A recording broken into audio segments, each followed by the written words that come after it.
Black Star Network is here.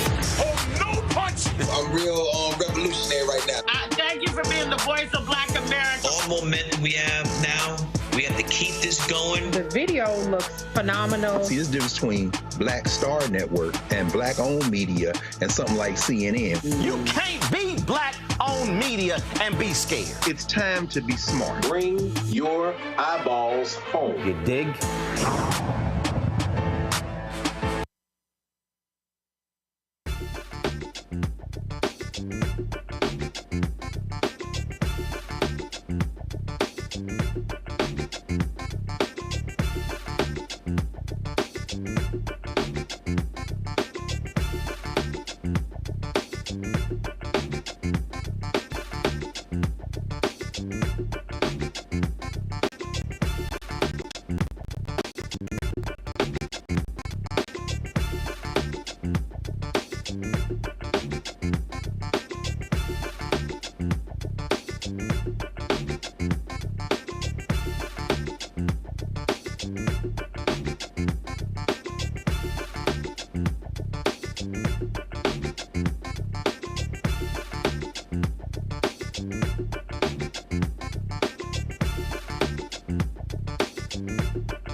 Folks, today's Monday, December 9th, 2024. Coming up on Roland Martin Unfiltered, streaming live on the Black Star Network. We are here live at the 2024 Operation Hope Global Hope Forums. And, of course, we'll be taking a live feed of the beginning of the conference. It started today, and so we will go live there in just a moment. Also, a big decision out of New York. A jury found a white former Marine not guilty of killing a black man on a subway. We'll be joined by the family's attorney to discuss what took place today in New York. Jay-Z gets hit with a sexual assault lawsuit. He fires back, says the lawyer representing this woman is trying to extort him. Also, South Carolina Congressman Jim Clyburn says that if President Biden chose to pardon Donald Trump, he would support that. I'm going to tell you why that is an awful, awful idea. That and more. It's time to bring the funk on Roland Martin Unfiltered on the Black Star Network. Let's go. He's got it. Whatever the miss, he's on it. Whatever it is, he's got the scoop, the fact, the find. And when it breaks, he's right on time and it's rolling. Best believe he's knowing. Putting it down from sports to news to politics. With entertainment just for kicks, he's rolling. It's on go, roll, y'all. It's Roland Martin, yeah. Rolling with Roland now. He's funk, he's fresh, he's real, the best, you know he's Roland Martin now.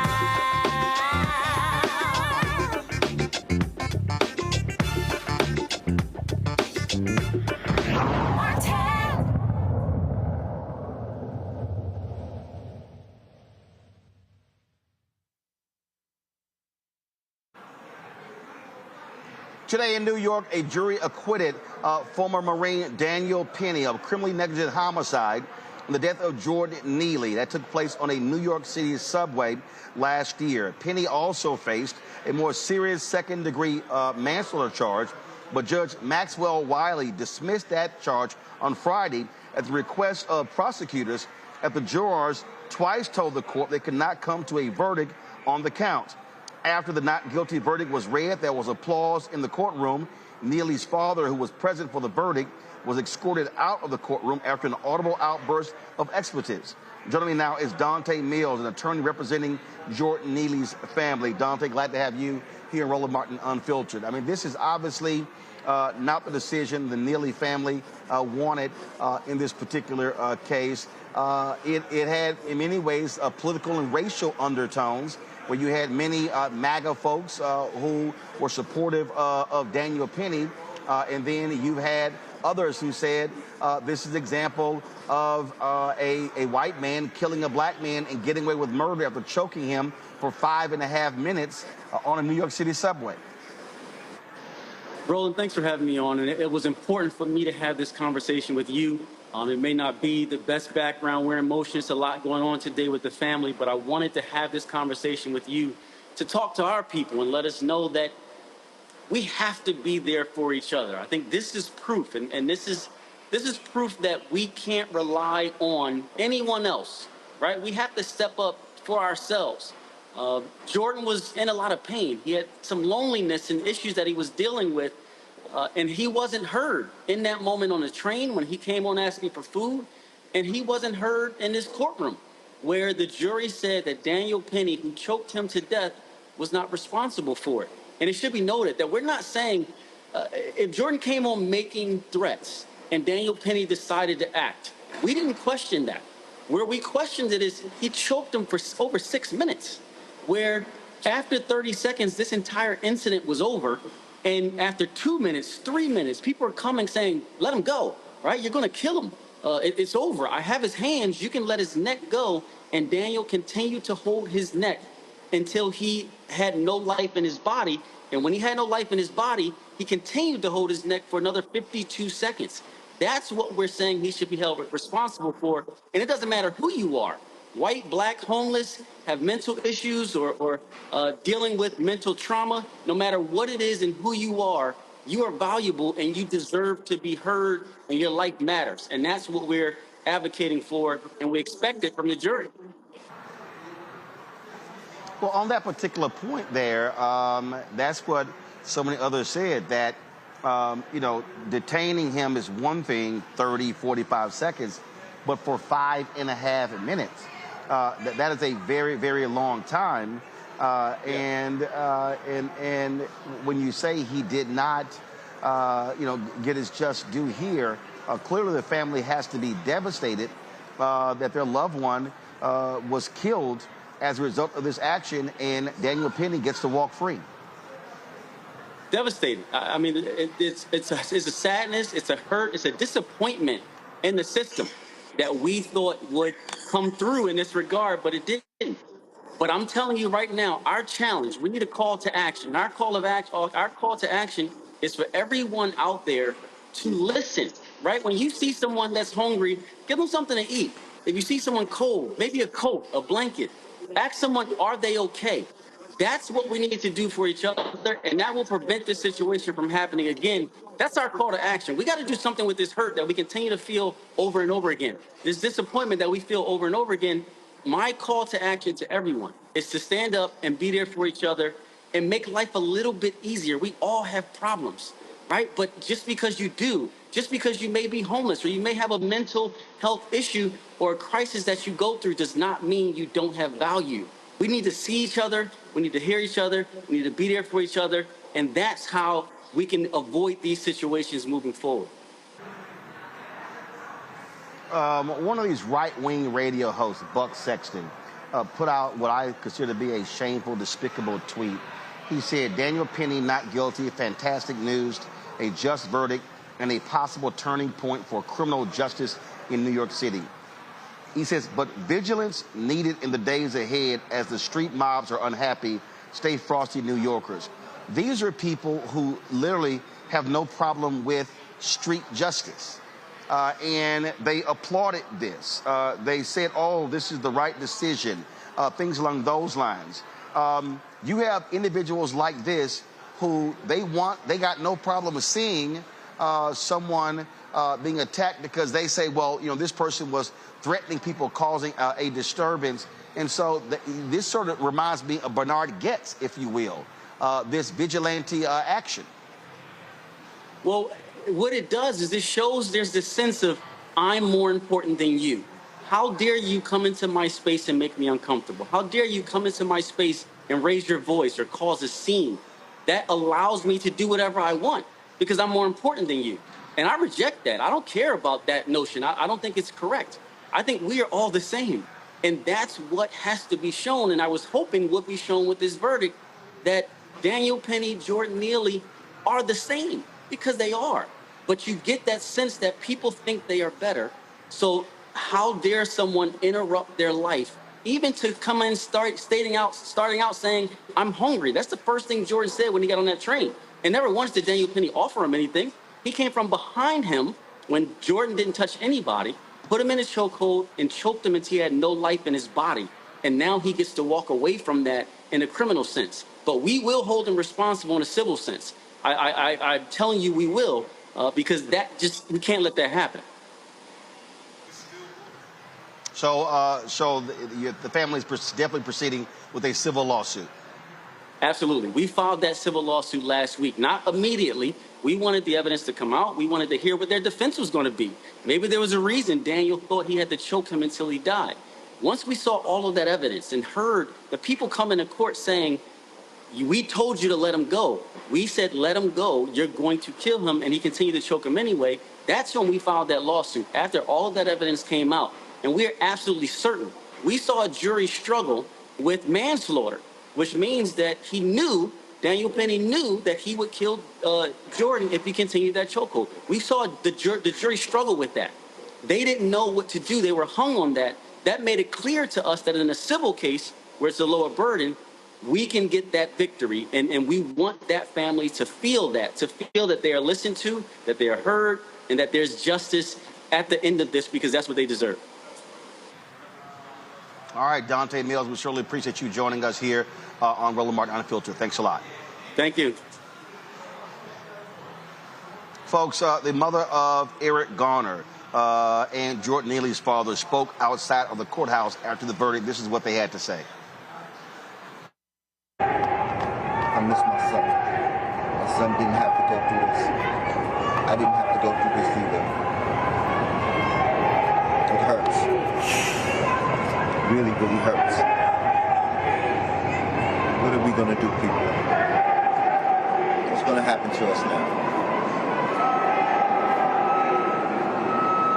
I had enough of this. The system is rigged. Here we stand once again in front of this unjust system. I stood here 10 years ago because they did not give justice to my son with the chokehold. I fought hard to get the anti-chokehold bill passed, which did pass. But it shouldn't only be for police officers, it should be for civilians also. No one deserves to be choked to death.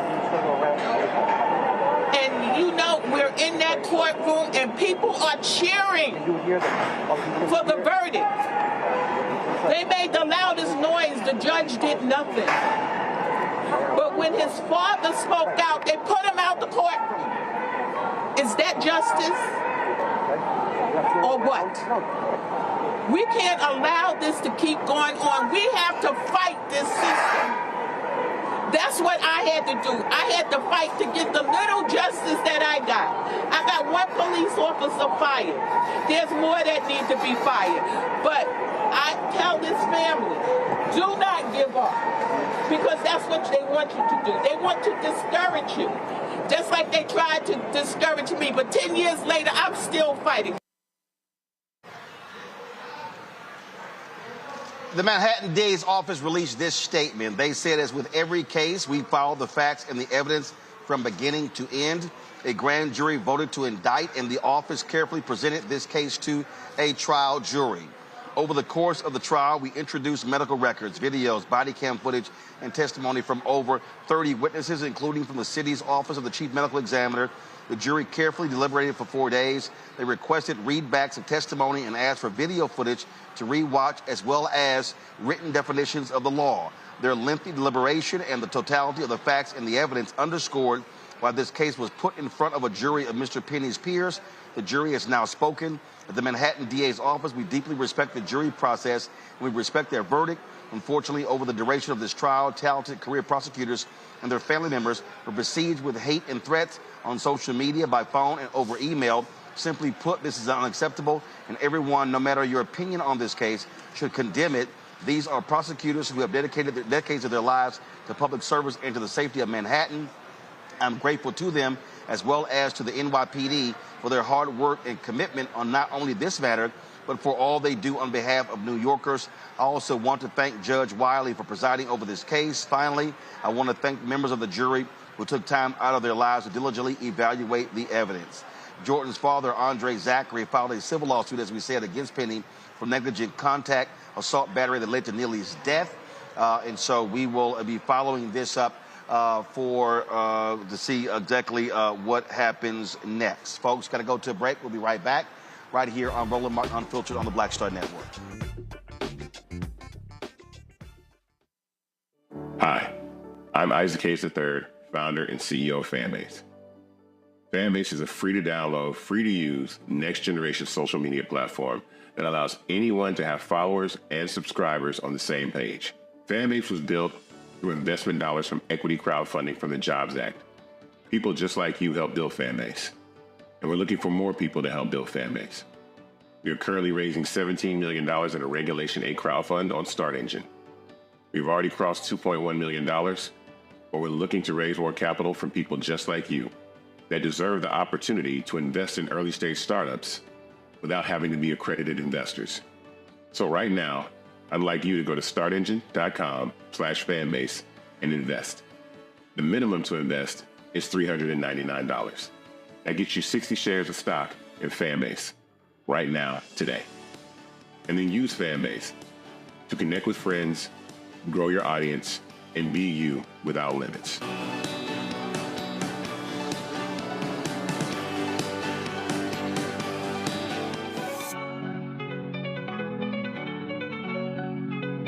Now streaming on the Black Star Network.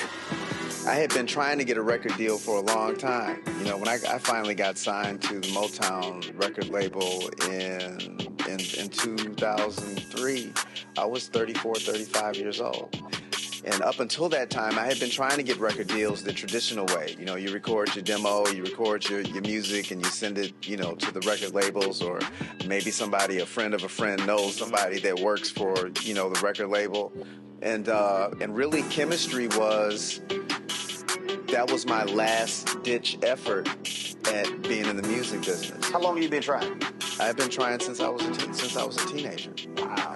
And you know, and I'm grateful that it didn't. I'm grateful that it happened when it happened, because I wasn't prepared, you know, as a teenager to embrace all that comes with a career in the music industry.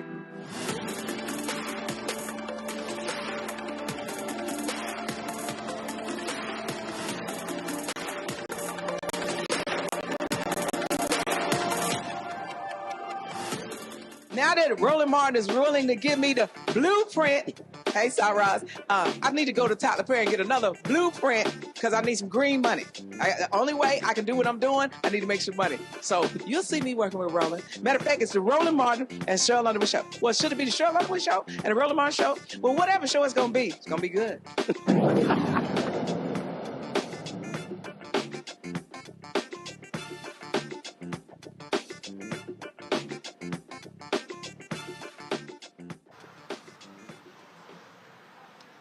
All right, folks, bring to my panel now Dr. Amakongo Dabinga, Senior Professorial Lecturer, School of International Service, American University, Dr. Nola Haynes, Georgetown University School of Foreign Service.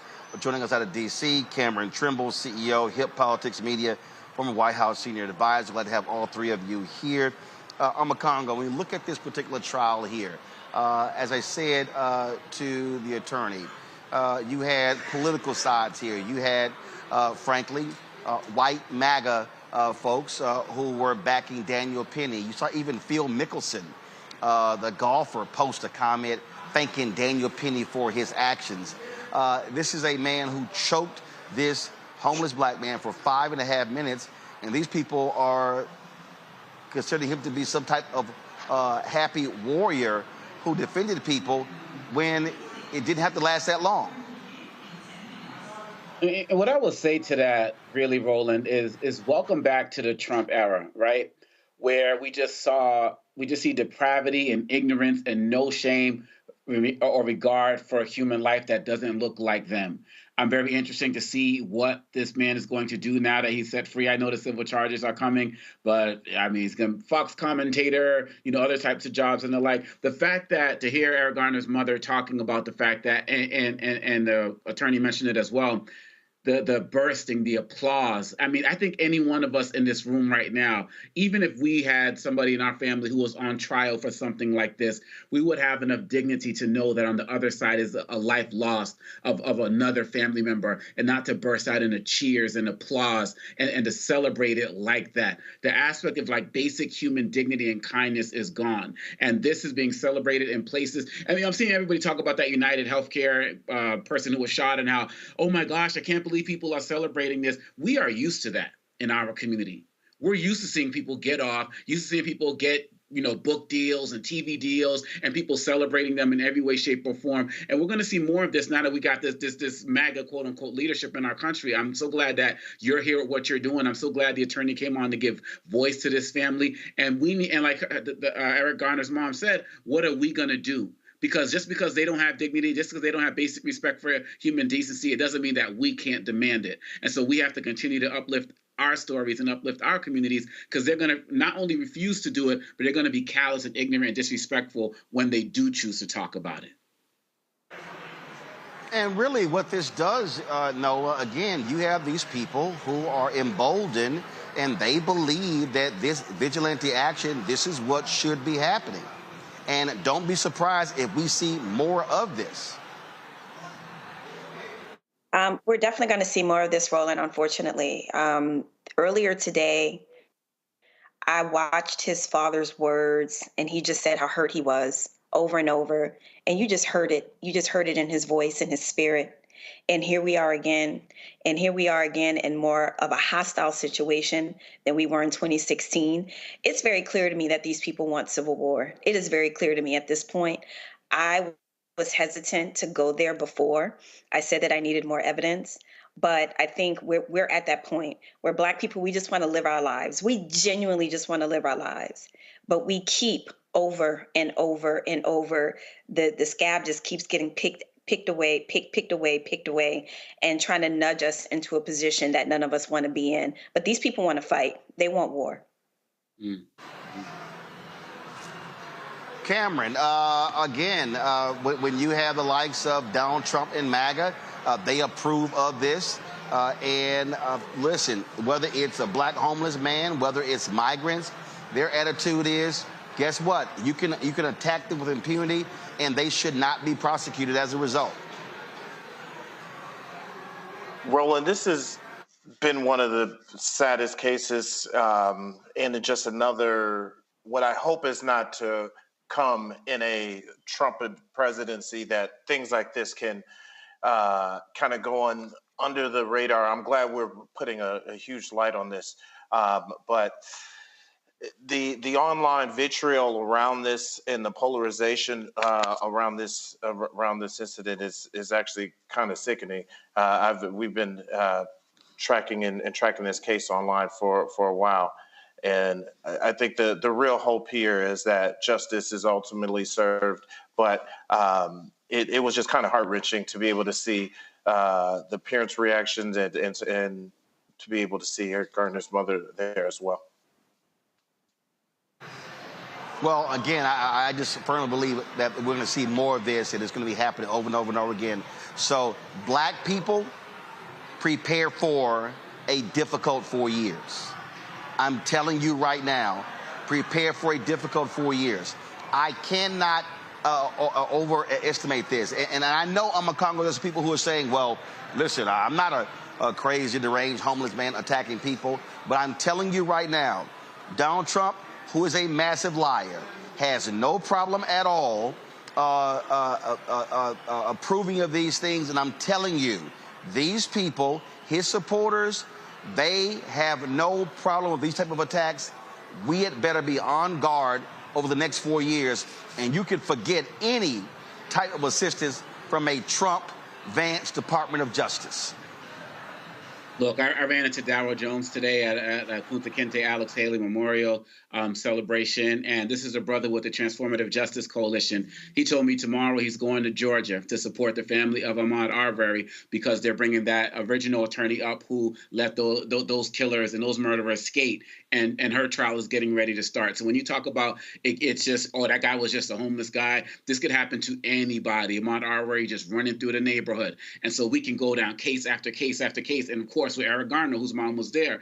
And we have to be mindful of them being emboldened. Look, you got a man who over the weekend, Trump reminded people he's going to pardon insurrectionists. We also have to be mindful, Roland, that with this mass deportation sweep that they're going, the Texas governors, they're going to be deputizing regular people to go out and get folks. And again, like I said 2 weeks ago on your show, if they try to round up some Haitians, all of us are Haitian as far as they're concerned. So when you talk about getting ready, we got to get ready physically, spiritually, mentally, legally, financially for what's coming, because they are not playing. And as Nola said, some people just weren't sure, so on and so forth. What Dr. Maya Angelou said, people show you who we are, believe them. If we don't believe it now, we have to believe it now and get prepared. Before it's going to be too late. Nobody's coming for us but us. We got to handle ourselves. Absolutely. And again, Nola, I can't overstate this. And when I say you can forget a Department of Justice, it's not going to happen. And you have law enforcement. They are going to be very much, pro-MAGA, pro-Trump. And look, if you think they're going to be sitting caring about us, that ain't going to happen. Absolutely. And they learned the first time around. So those good civil servants who were protecting behind the lines, they've learned this time. Just today, I was having a conversation with a lot of people about the list, the running list that that Department of Defense, the Department of Secretary of Defense has. Kash Patel, the future director of the FBI, has, and all of these lists have people who were just simply working in DEI, trying to increase diversity, trying to equalize the system to have more seats at the table. And they are going to target these people. They are going to drain them of resources through the court system just for equality. So you're right, Roland. I mean, like I said, they've learned this time. So they are going to tweeze out any weeds that they see are impediments. And unfortunately, some of those weeds look like everybody here tonight, right? We are a threat to a lot of these folks. And the problem is when Black folks right now, that is not an easy thing for us to contend with. We just want to live our lives. I'm going to keep saying that over and over. We don't have any hostility or any angst against anyone, but people keep coming for us. So we have to ask ourselves, what are we willing to do? Absolutely. And Cameron, when we say ain't nobody coming for us but us to rescue us, that's going to be the case. And again, this nation has decided that this type of thug vigilantism, they're fine with it. They're good with it. And again, we saw what happened with Bernard Goetz with the shooting in the 1980s. This is very reminiscent. And I'm telling you, folks should brace themselves for more stories like this. Yes. And I really, the thing that gives me pause in Americans and folks should really be concerned with is what Trump may look to undo and unwind through executive order. In 2022, President Biden signed what was then a historic executive order to limit, at least at the federal level, no choking, ban on the no-knock warrants, even banning the transfer of military equipment to local police departments, as we've seen over the last 20 or 30 years. Our police departments become more and more militarized. And it makes me fearful that if that's something Trump undoes, as he said, he wants to give police full immunity and things of that nature, if even at the federal level we can't show an example chokeholds being illegal and overstepping the boundary, the no not warrant, some of these different things, as you mentioned, we won't be able to seek real justice in what these next 4 years, or hopefully only 4 years of Department of Justice looks like, because how can we expect our citizens to do something that even at a federal level or police are deeming or potentially could deem okay? Because those chokeholds can still happen at a local and a state and a local level. But I'm fearful that they may even undo that even at the federal level. Folks, hold tight 1 second. We come back. We're going to go live. Right now, let's take a live look at the room here at the Global Hope Forums.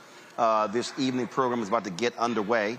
And so we are carrying that on a separate live stream on the Black Star Network. We're also going to be, of course, dipping in to carry some of that on the show.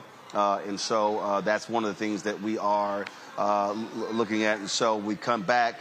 What we're also going to be doing, talking about police capturing the man who they believe shot and killed a healthcare executive in New York City. Also, we'll be talking about Congressman Jim Clyburn saying that he would support President Biden if he decided to pardon Donald Trump. I'm going to tell you why that's an absolutely awful idea. That more right here on Roland Martin Unfiltered on the Black Star Network. Don't forget, support the work that we do. Join our Bring the Funk fan club. You can join via Cash App by using the Stripe QR code. So simply use this QR code to give via Cash App. You can also send your check and money order to P.O. Box 57196, Washington, D.C., 20037-0196. PayPal is R Martin Unfiltered. Venmo is RM Unfiltered. Zelle, Roland at RolandSMartin.com, Roland at RolandMartinUnfiltered.com. We'll be right back. What's up, y'all? Look, Fanbase is more than a platform. It's a movement to empower creators, offering a unique opportunity for everyday people to invest in Black-owned tech, infrastructure, and help shape the future of social media. Investing in technology is essential for creating long-term wealth and influence in the digital age. The Black community must not only consume tech, we must own it. Discover how equity crowdfunding can serve as a powerful tool for funding Black businesses, allowing entrepreneurs to raise capital directly through their community through the Jobs Act.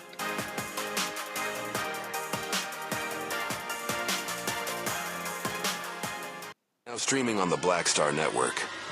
I had been trying to get a record deal for a long time. You know, when I finally got signed to the Motown record label in 2003, I was 35 years old. And up until that time, I had been trying to get record deals the traditional way. You know, you record your demo, you record your music, and you send it, you know, to the record labels, or maybe somebody, a friend of a friend, knows somebody that works for, you know, the record label. And really, chemistry was my last-ditch effort at being in the music business. How long have you been trying? I've been trying since I was a teenager. Wow. You know? And you know. And I'm grateful that it didn't. I'm grateful that it happened when it happened, because I wasn't prepared, you know, as a teenager to embrace all that comes with a career in the music industry.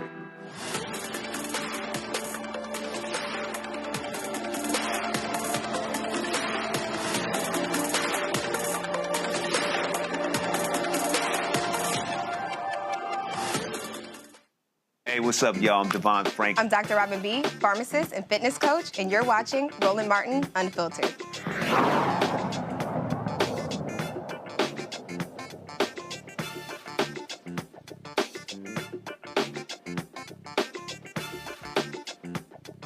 Is here. Let me hear you. Thank you, Shauna, Embley, everybody, Andre. Thank you all for your support. And I know I probably don't even need to say this, but I'm going to say it anyway. Is Purple Rain here? With Truist? That's right. That's what I'm talking about. Truist is in the house. Absolutely. And I know we have First Horizon in the house. Keith and Beth. That's right. Yeah, we have Keith and Beth Ardon and Beth Trotter and the team. Been with us from day one, 30 locations around the U.S.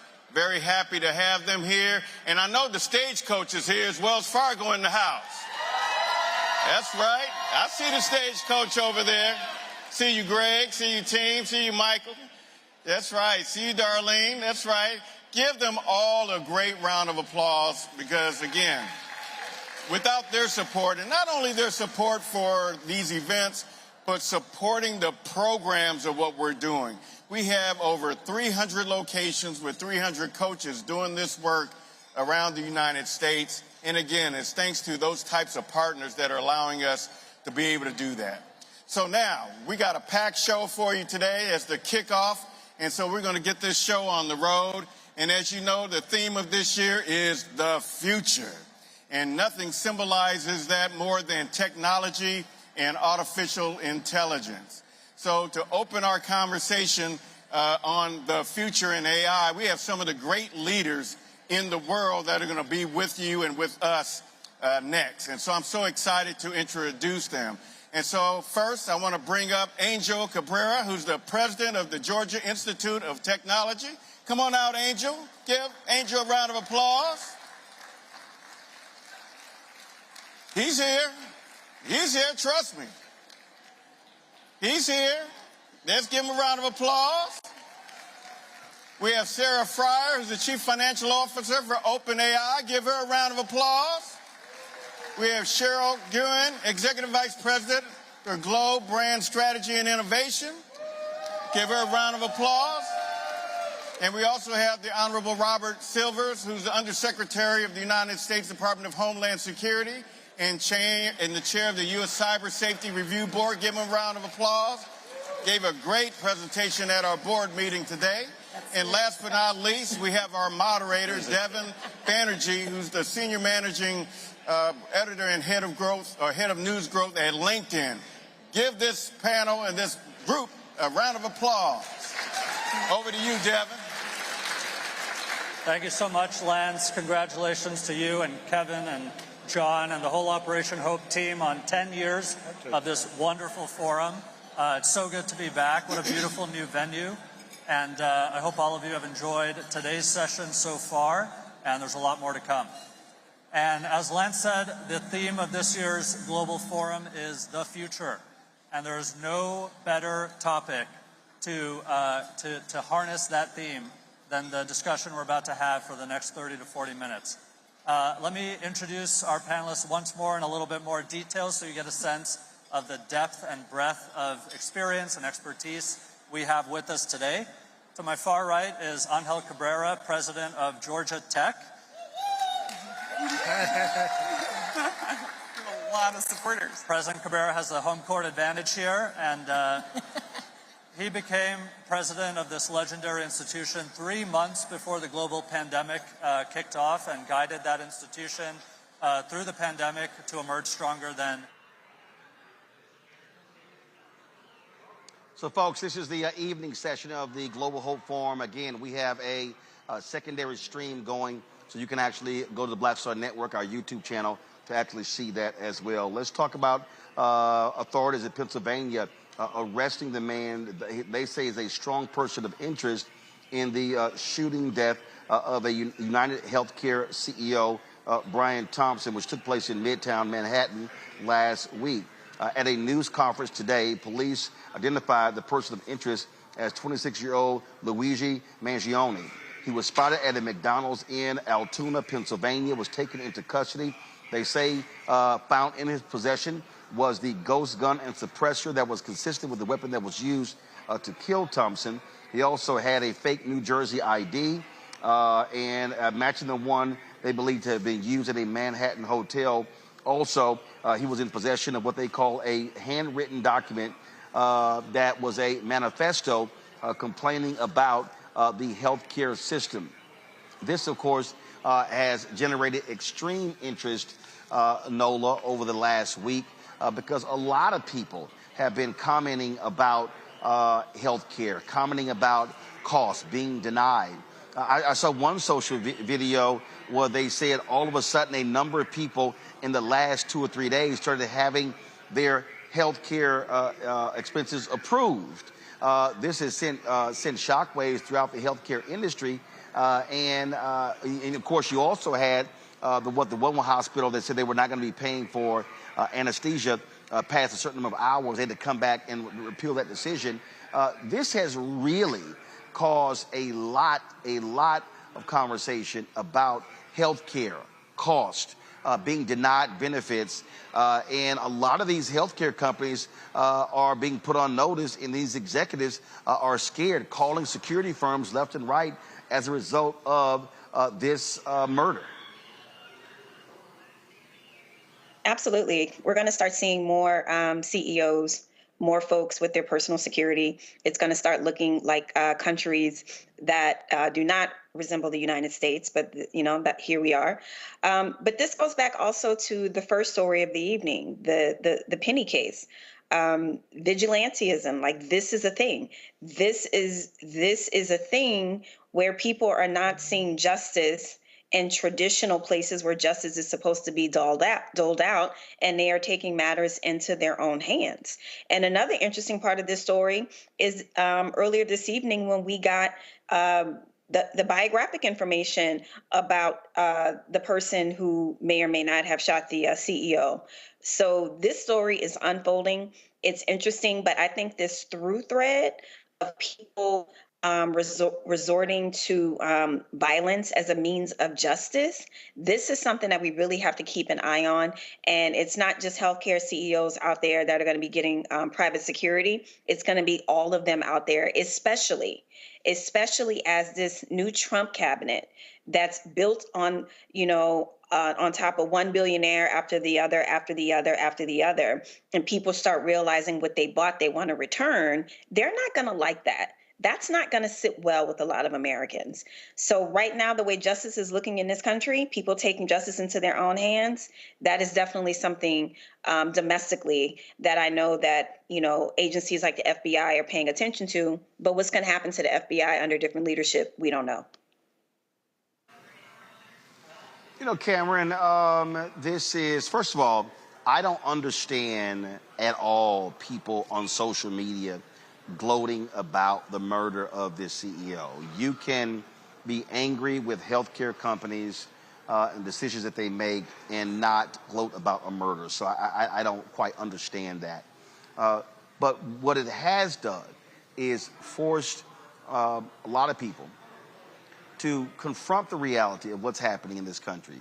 You hear these other folks tout how we have the best healthcare system in the world, when actually we don't.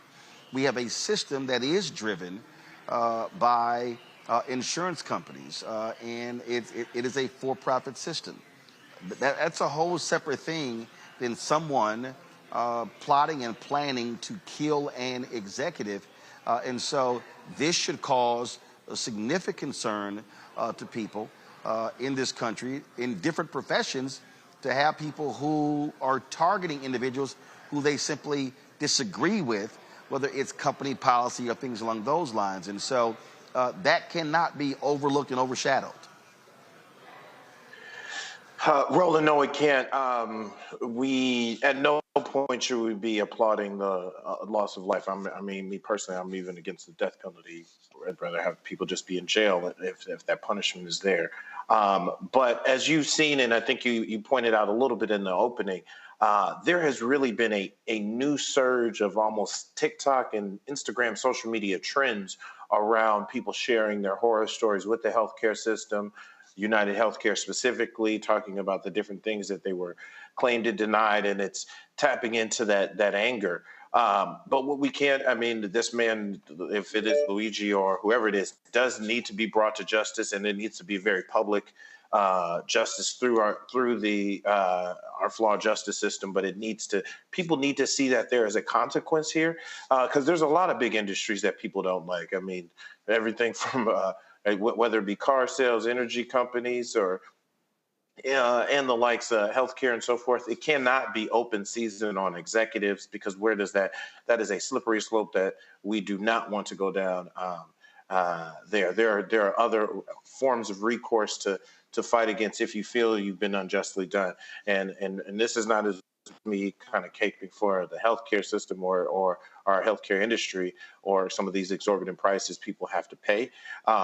But we do have to ride that fine line of where people are able to disagree People are able to express their disagreement, but it cannot be open season on executives, because then this turns into a much scarier place. And then I get our people and folks how does that wrath come down from police and law enforcement if they now aggressively push back in this protection or so forth? So we've got to make sure that this murderer is brought to justice, and people have to see it, understand it, and see that it was a fair and clear trial, but that there were consequences for this action. I'm a Congo.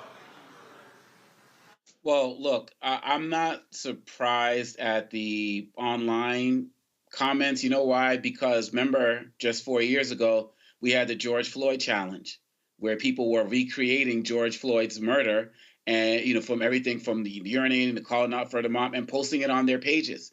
And that was when I really started to see how depraved people were becoming online. And so I expect there to be more of this. And I'm sitting here reminding people this guy was, had a wife and 2 children. So yeah, we need to work on the common humanity, whether we're talking about our first case with Jordan, whether we're talking about this, whether we're talking about George Floyd. Another thing we have to be mindful of, Roland, is that from what they're showing right now, it seems like this gun was made from a 3D printer. That's what they're saying at the moment.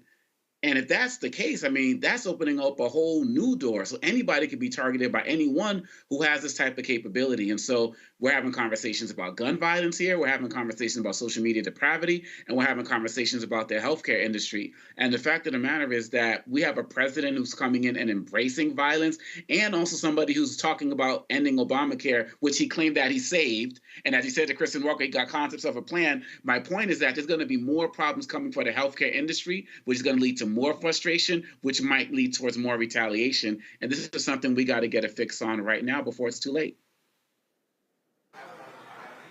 All right, folks, hold tight 1 second. We're going to go to a break, but first we're going to go back into the main evening session at the Global Hope Forum, where they're having a conversation about AI. And when we come back, we're going to talk about more news of the day right here on Roland Martin Unfiltered and the Black Star Network.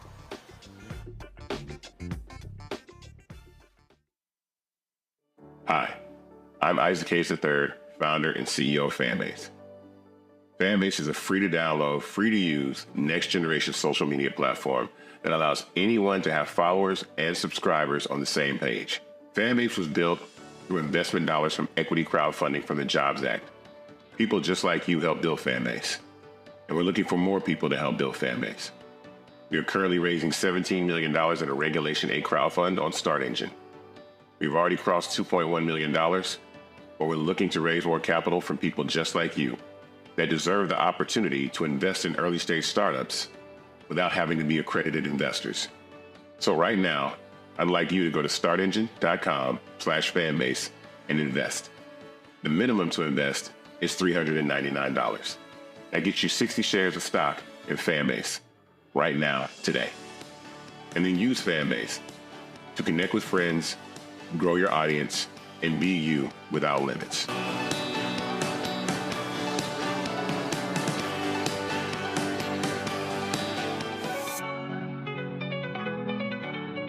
Now streaming on the Black Star Network. I had been trying to get a record deal for a long time. When I finally got signed to the Motown record label in 2003, I was 34, 35 years old. And up until that time, I had been trying to get record deals the traditional way. You record your demo, you record your music, and you send it, to the record labels, or maybe a friend of a friend knows somebody that works for, the record label. And really, chemistry that was my last-ditch effort at being in the music business. How long have you been trying? I've been trying since I was a teenager. Wow. And I'm grateful that it didn't. I'm grateful that it happened when it happened, because I wasn't prepared, as a teenager to embrace all that comes with a career in the music industry.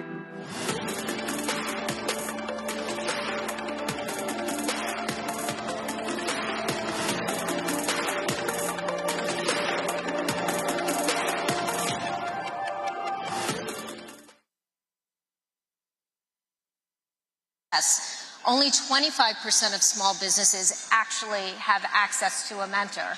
So the ability to then democratize information, bring together, tools, information, whether you're trying to start a business, ideate around a business, grow your business, learn how to digitize your business, market your business.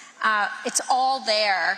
Cybersecurity information and how to make sure that you're building your online business safely, is in this tool. And so we've created an easy access at your fingertips. And I think the more we could get information into small businesses' hands, get those task-based out, get the quick information so that they can focus on the strategies and the bigger things that they need to do around their businesses, will see growth. And so this is just one way that I would suggest, and you could try this beta that's going on starting tomorrow.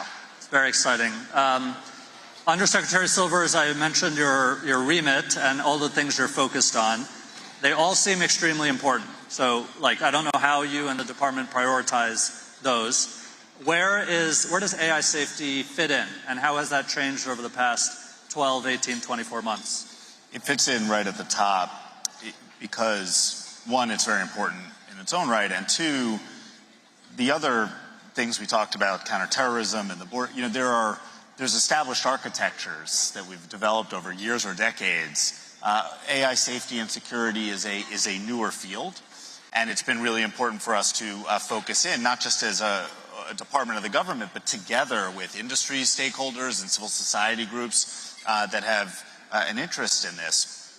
But people always expect that I'm going to come out very doom and gloom about all the risks, and there are risks, and they're real, and they have to be addressed head on. But listen, this technology is going to cure cancer. It's going to level up people's economic opportunities. Today, I'm going to give you an example of how we're using it as a customer. There is an epidemic of fentanyl in this country.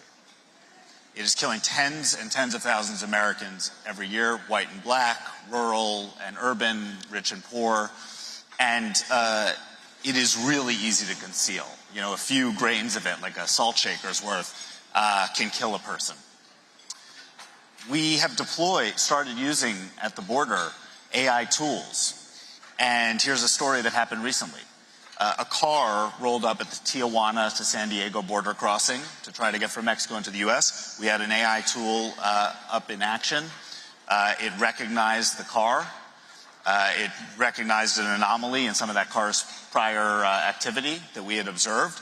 And it told in 1.4 seconds, it returned an indicator to our border agent, send that for further look. He sent it to secondary inspection, 50 kilos. Okay?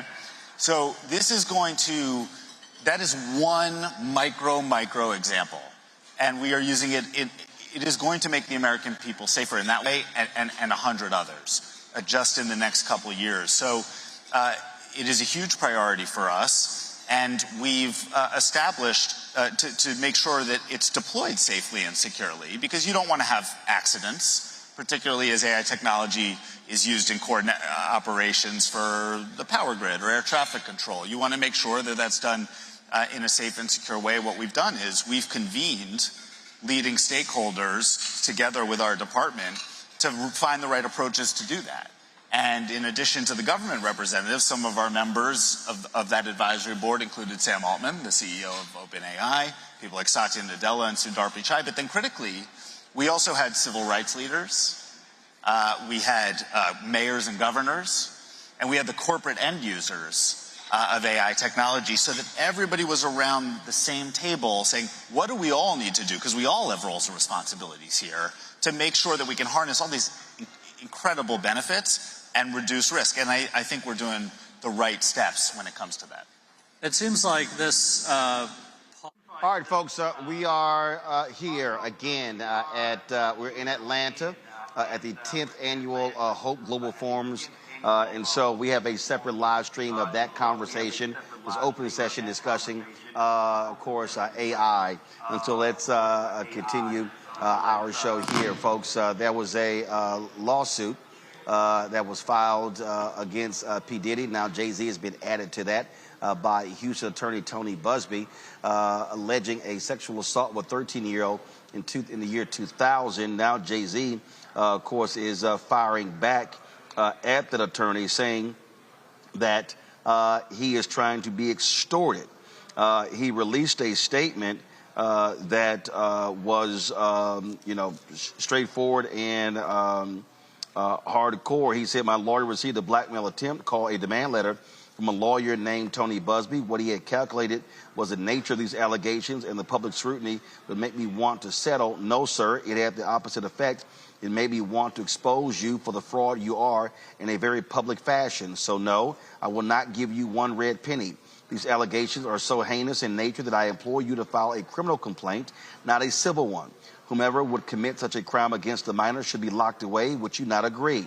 These alleged victims would deserve real justice if that were the case. This lawyer, who I have done a bit of research on, seems to have a pattern of these type of theatrics. I have no idea how you have come to be such a deplorable human, Mr. Busby, but I promise you I have seen your kind many times over. I'm more than prepared to deal with your type. You claim to be a Marine. Marines are known for their valor. You have neither honor nor dignity. My only heartbreak is for my family. My wife and I will have to sit our children down, one of whom is at the age where her friends will surely see the press and ask questions about the nature of these claims and explain the cruelty and greed of people. I mourn yet another loss of innocence. Children should not have to endure such at their young age. It is unfair to have to try to understand inexplicable degrees of malice meant to destroy families and human spirit. My heart and support goes out to true victims in the world who have to watch how their life story is dressed in costume for profitability by this ambulance chaser in a cheap suit. You have made a terrible error in judgment thinking that all celebrities are the same. I'm not from your world. I'm a young man who made it out of the project of Brooklyn. We don't play these type of games. We have very strict codes and honor. We protect children. You seem to exploit people for personal gain. Only your network of conspiracy theorists, fake physics will believe the idiotic claims you have levied against me that, if not for the seriousness surrounding harm to kids, will be laughable. I look forward to showing you just how different I am. That right there, quite a strong statement, Cameron, from Jay-Z. Again, the initial lawsuit was filed against Diddy. Jay-Z was added to it. He filed a claim against Busby, and now has gone public. Your thoughts? I will say this. Jay-Z is very clear on where he stands, he and his team. Usually when you see these types of letters or denial letters, they're a little more muted. Jay-Z, that might have been one of the strongest, most forceful statements in response to a lawsuit there. We are going to get the facts. Jay-Z has been a kind of pillar in the hip hop community for more than 20 plus years. Nothing like this has ever been attached to his name before, but it does seem that with this trial of Diddy, there's all this different speculation on who may have known what.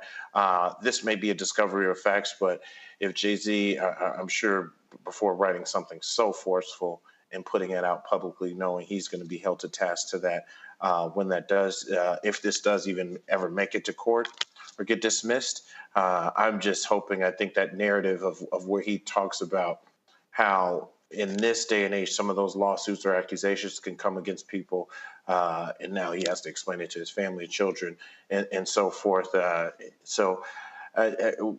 I'm just hoping, I know kind of personally, that this is true and that we can believe Jay-Z just for so much he's done for both hip hop and the culture and the community.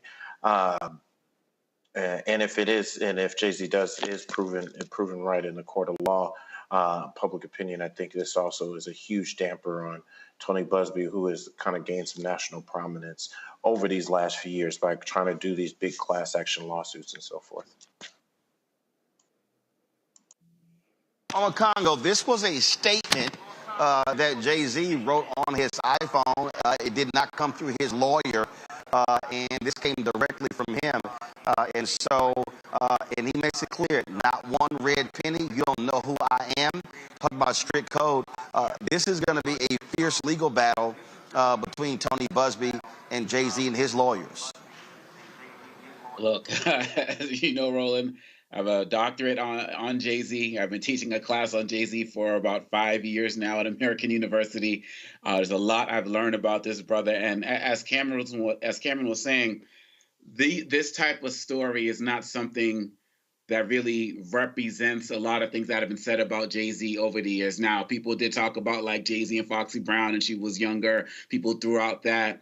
And he is somebody, you know, through the foundation, through a lot of the community works, has definitely been seen as somebody who was a protector of children, somebody who values children. So this investigation needs to go out fully. One of the challenges I see out there is that people are already going to already playing the guilty by association game, because Jay-Z is somebody who's been involved in projects with R. Kelly and Diddy, as well as Harvey Weinstein, but so many other people in the industry have. So people are throwing out this like attracts like, and I think that's not fair. We need a full investigation, and all of us in here on this show tonight want to be protectors of Black kids and Black girls and just in general. And so nobody's here is giving this man a pass. A full investigation needs to be done. But I will say, after studying him for so long, the fact that he would issue this statement personally himself, this means that this is something that he holds very dear, because oftentimes he has spoken through his lawyers, even with, as recently, remember with Piers Morgan and Jaguar Wright, just like last month or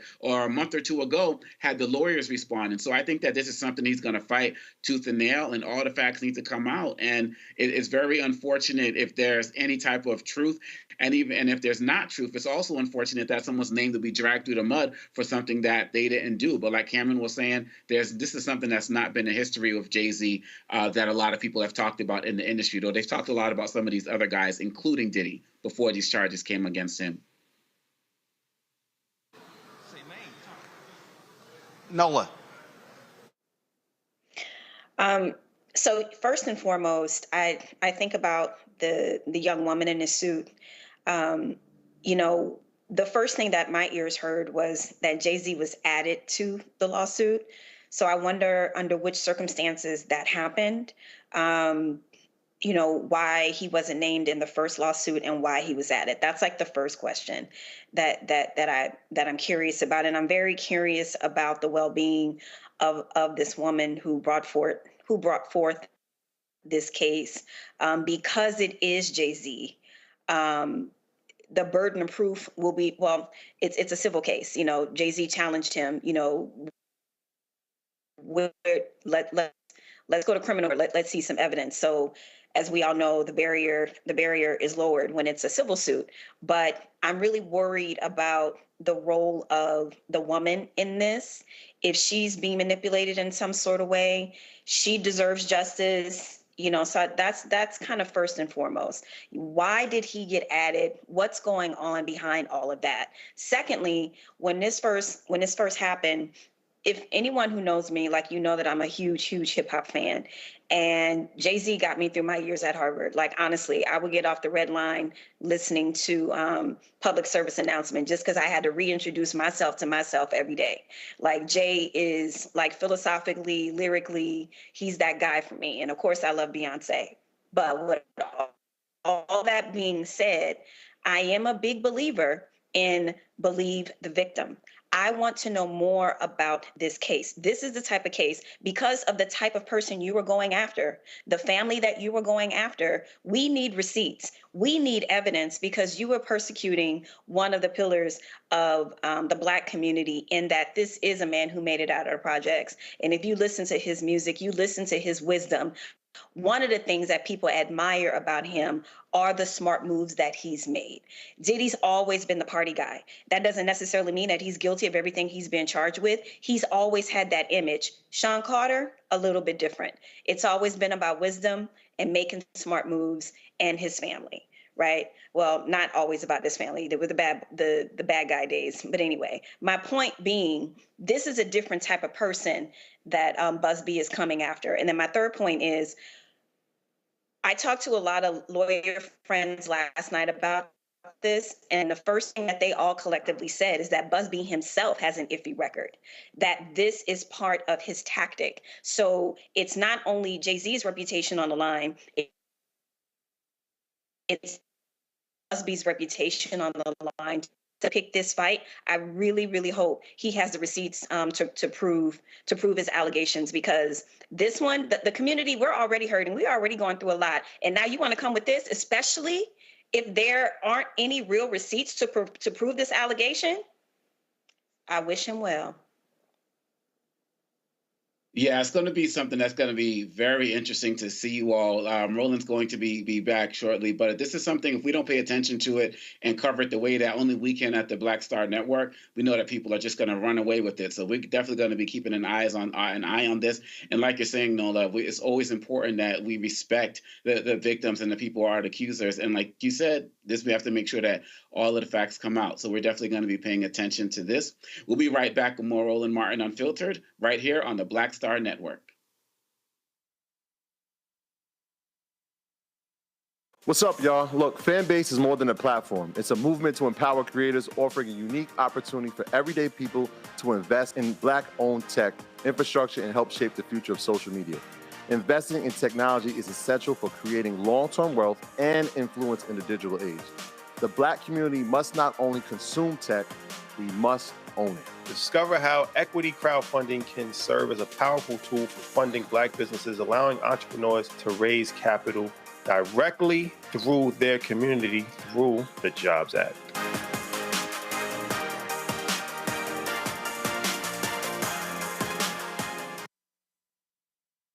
Now streaming on the Black Star Network. I had been trying to get a record deal for a long time. You know, when I finally got signed to the Motown record label in 2003, I was 34, 35 years old. And up until that time, I had been trying to get record deals the traditional way. You know, you record your demo, you record your music, and you send it, you know, to the record labels, or maybe somebody, a friend of a friend, knows somebody that works for, you know, the record label. And really, chemistry that was my last-ditch effort at being in the music business. How long have you been trying? I've been trying since I was a teenager. Wow. You know? And you know, and I'm grateful that it didn't. I'm grateful that it happened when it happened, because I wasn't prepared, you know, as a teenager to embrace all that comes with a career in the music industry.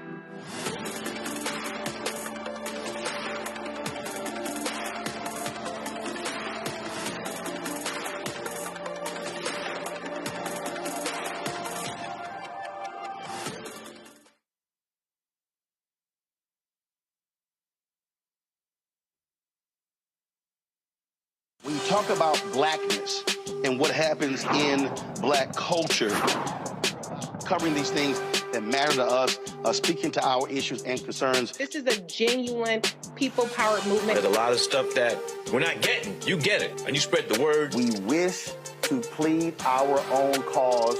Too long have others spoken for us. We cannot tell our own story if we can't pay for it. This is about covering us. Invest in Black-owned media. Your dollars matter.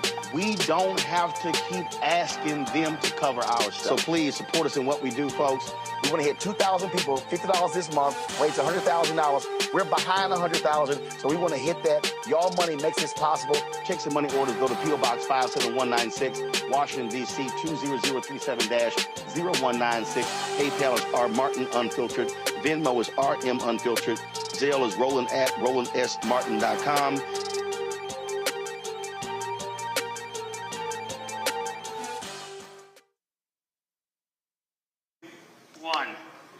Open mic. All right, folks, sorry about that. We had a power failure here, and so we're going to go back into the main room here at the Operation Hope Global Forums, and I'll come back in a second. Permacrisis, frankly. You know, from one thing to the next, COVID, war, shifts in technologies happening. People have to have a learning agility and an ability to pick up new things, adjust, and have the bravery and the capacity to test and learn their way into new ways of thinking, new strategies, new innovation. So I think some of these softer skills, by the way, being a strong people leader and understanding people, ensuring you're getting people trained and having empathy these days is also important. So humanity combined with technology, these are the skills that we're going to need. Undersecretary, for those looking to work on these exciting issues from a policy standpoint or in that arena, how have the skills kind of morphed over time? Well, I actually just want to hook on to one thing that's been discussed and the impact on job displacement and such. First, just over the course of modern technology innovation, the advent of new technologies has tended to create job opportunities net, not disrupt them. The advent of the car certainly crushed the horse and buggy industry, and the advent of the PC certainly had a lot of impact on the typewriter industry. And you need to think about how to take care of the people that are impacted by that. But there's no question that everybody has benefited significantly at a net level. And I think something that's really interesting about AI that is actually different from a lot of tech innovation is the negative impacts of prior technology revolutions have tended to fall hardest on those with the least privilege and advantage. Automation in factories and things like that put people on the factory floor and line out of the job first.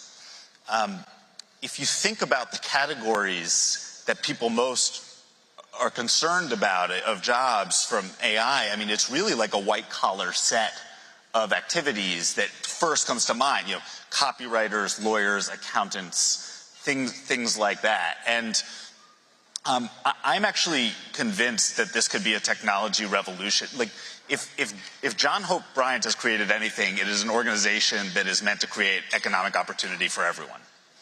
And this may be a technology revolution that levels up opportunity for people that haven't had it. I mean, if you think about a kid who grew up black in Atlanta or white in Appalachia, with brothers and sisters and parents that didn't go to college, but they have something, they may not know how to write a resume. But with generative AI, they can put together a beautiful resume that looks like they've worked at Goldman Sachs in its format. And that is something that is going to be a godsend for a lot of people. And so there is going to be job displacement. And I don't want to minimize the human impact of that where it happens. But I think, like, these things tend to end up well for society. And I think that's going to be the case for this, too. So Sarah, on this point of economic opportunity, financial freedom, these opportunities we have with technological revolution.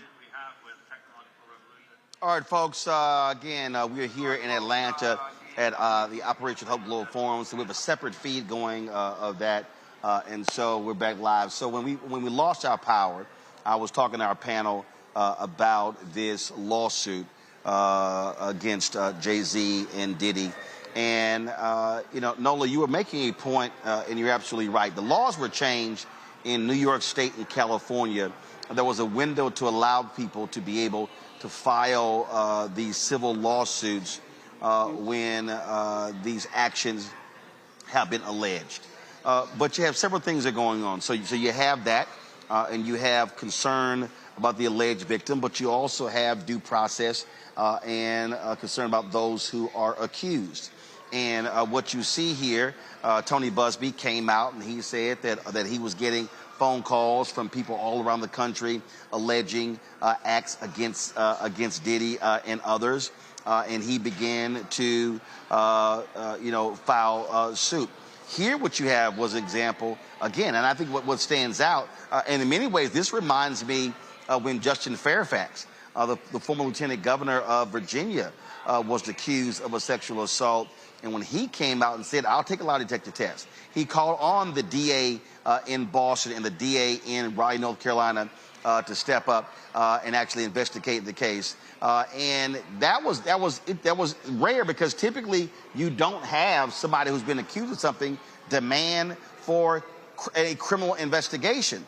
And so here what you have is when the Jay-Z issues this type of a statement, he's laying down a marker against his attorney. I mean, he's targeting this attorney directly, questioning his motives as a Marine and things along those lines. You rarely see this type of response when an allegation is made. And according to Busby said that they did not want compensation, but they wanted private mediation, which then caused others to say, well, I'm confused.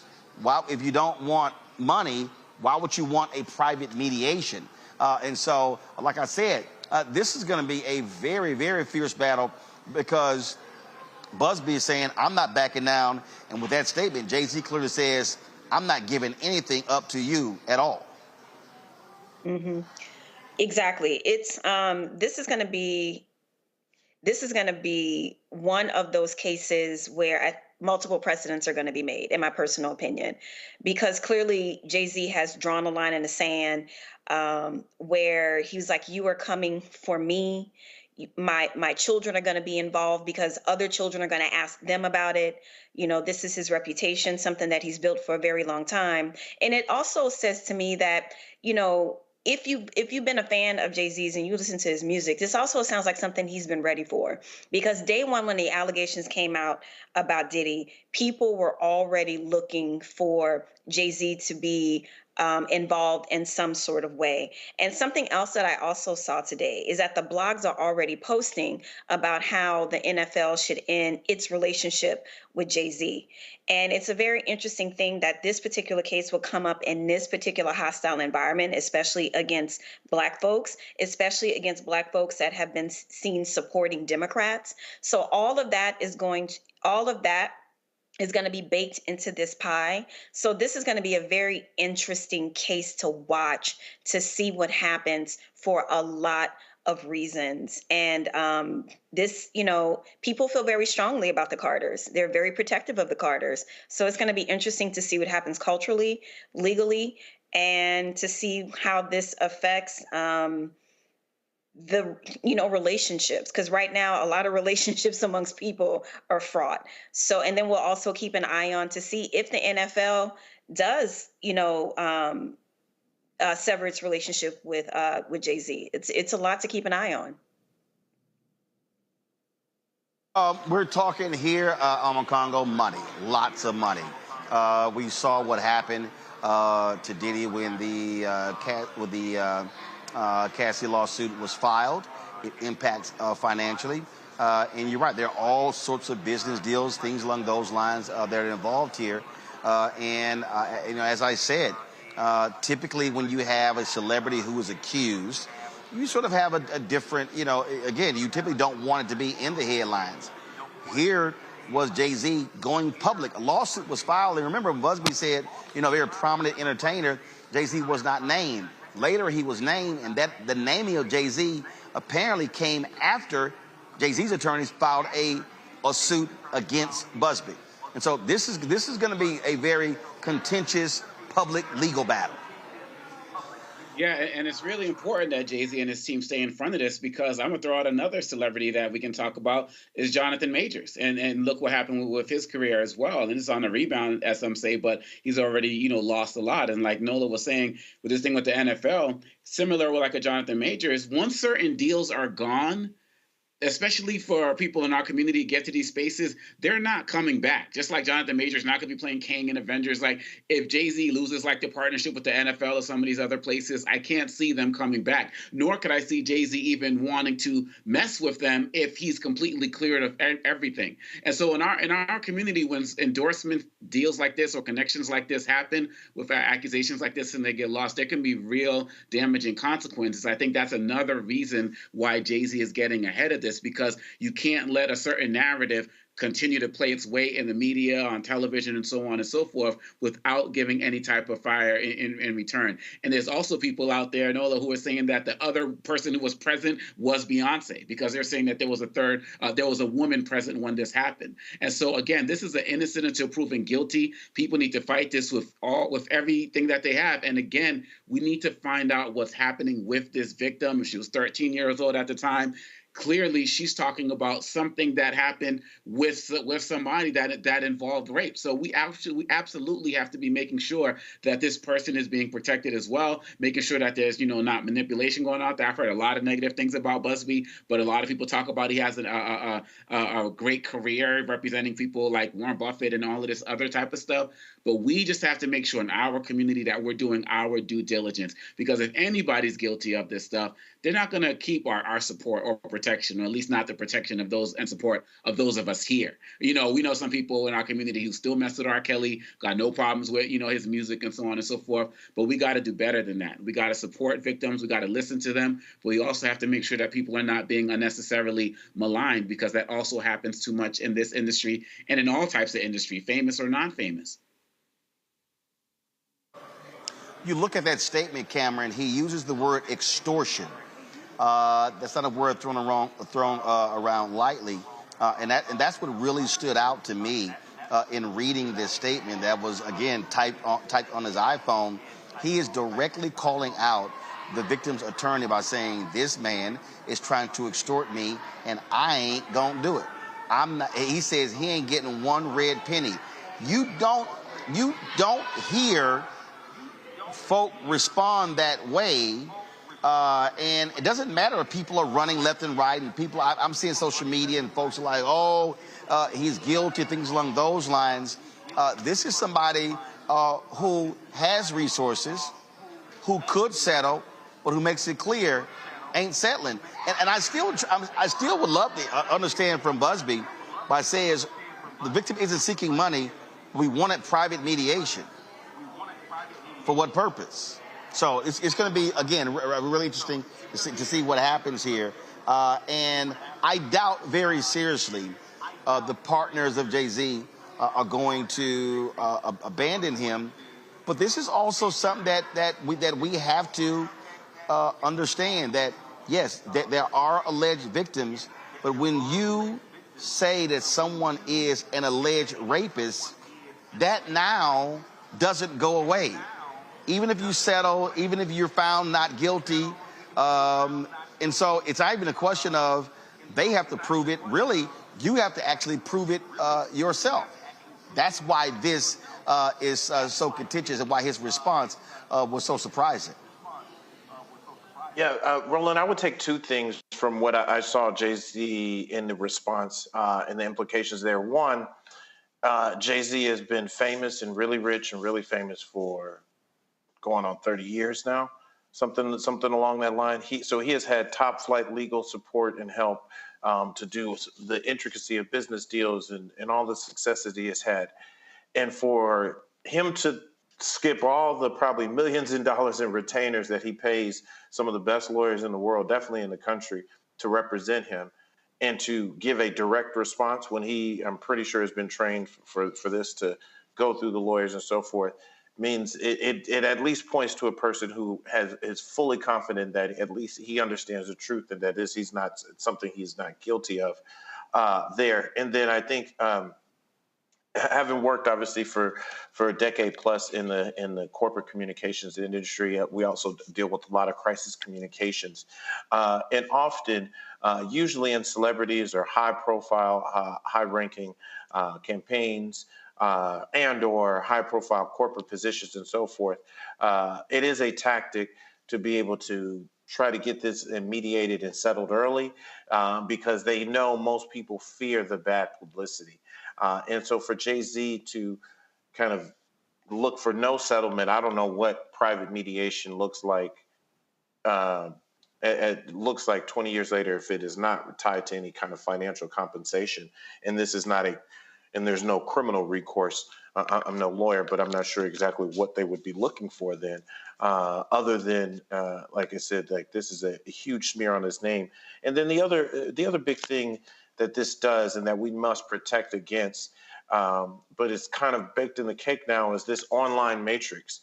Now with so many different stories and so many different attached keywords, everything that's going to happen in the Diddy lawsuit, now Jay-Z's name, when you Google his name, these might be one of those first top things that pop up in the search engine, the way the way that looks. And I think there's material damage just to his brand there, just by being even named in this. So if this is something, hopefully, but if this is something that Jay-Z is found innocent of, I think he has huge recourse for Busby to go after him, because now, just for now into who knows how long, just if you search his name, the matrix of stories of this will be attached to him, as opposed to all his accomplishments. All right, folks, hold tight 1 second. When we come back, we'll talk about Congressman Jim Clyburn saying that President Biden, if he gave Donald Trump a pardon, he would support that. I don't even understand why this is a conversation. You're watching Roland Martin Unfiltered on the Black Star Network. Support the work that we do. Join our Bring the Funk fan club. You want to give to us via Cash App, you can do so by using the Stripe QR code you see right here on the screen. And so you can go right there. You can see your check and money order to P.O. Box 57196, Washington, D.C., 2003 7-0196. PayPal, R. Martin Unfiltered, Venmo, RM Unfiltered, Zelle, Roland at RolandSMartin.com, Roland at RolandMartinUnfiltered.com. You can also, of course, get our merchandise, our latest shirt. Don't blame me. I voted for the black woman. You can actually go to blackstarnetwork.com, RolandMartinUnfiltered.com, or go directly to RolandMartin.creator-spring.com. We'll be right back. Hi, I'm Isaac Hayes III, founder and CEO of Fanbase. Fanbase is a free-to-download, free-to-use, next-generation social media platform that allows anyone to have followers and subscribers on the same page. Fanbase was built through investment dollars from equity crowdfunding from the Jobs Act. People just like you helped build Fanbase, and we're looking for more people to help build Fanbase. We are currently raising $17 million in a Regulation A crowdfund on StartEngine. We've already crossed $2.1 million, but we're looking to raise more capital from people just like you that deserve the opportunity to invest in early-stage startups without having to be accredited investors. So right now, I'd like you to go to startengine.com/fanbase and invest. The minimum to invest is $399. That gets you 60 shares of stock in Fanbase right now, today. And then use Fanbase to connect with friends, grow your audience, and be you without limits.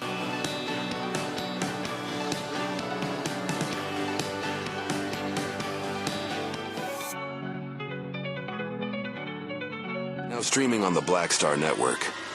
I had been trying to get a record deal for a long time. You know, when I finally got signed to the Motown record label in 2003, I was 34, 35 years old.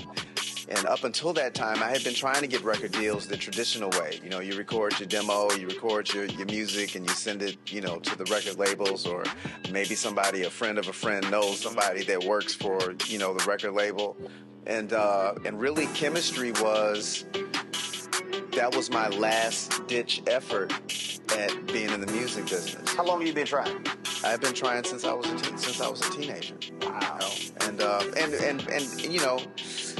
And I'm grateful that it didn't. I'm grateful that it happened when it happened, because I wasn't prepared, you know, as a teenager to embrace all that comes with a career in the music industry.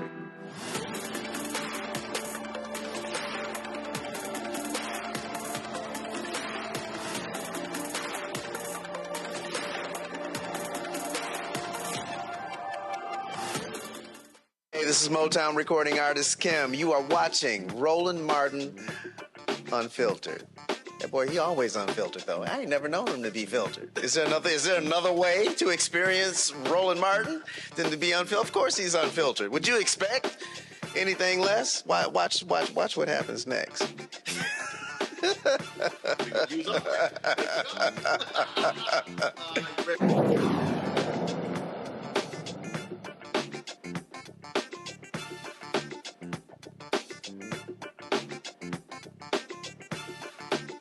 Hey, folks, welcome back to Roland Martin Unfiltered, the Black Star Network. We're here at the 10th annual Operation Hope Global Forums. A lot of conversations taking place with regards to whether President Joe Biden should pardon Donald Trump. Well, on MSNBC, Congressman Jim Clyburn actually said this.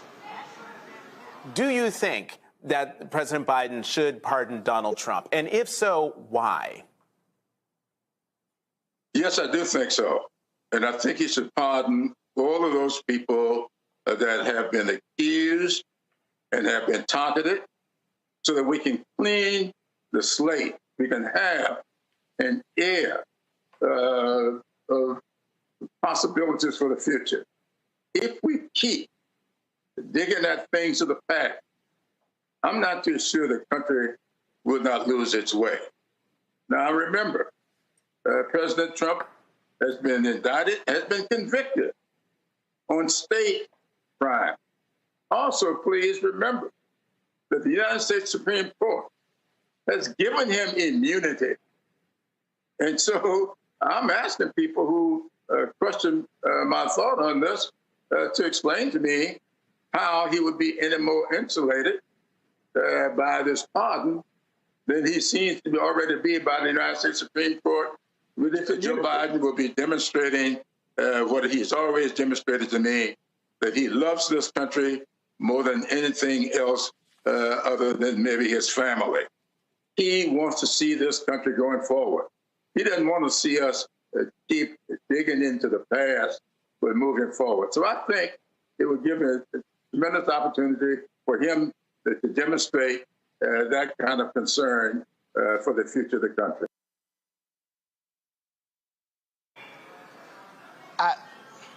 I'm sorry.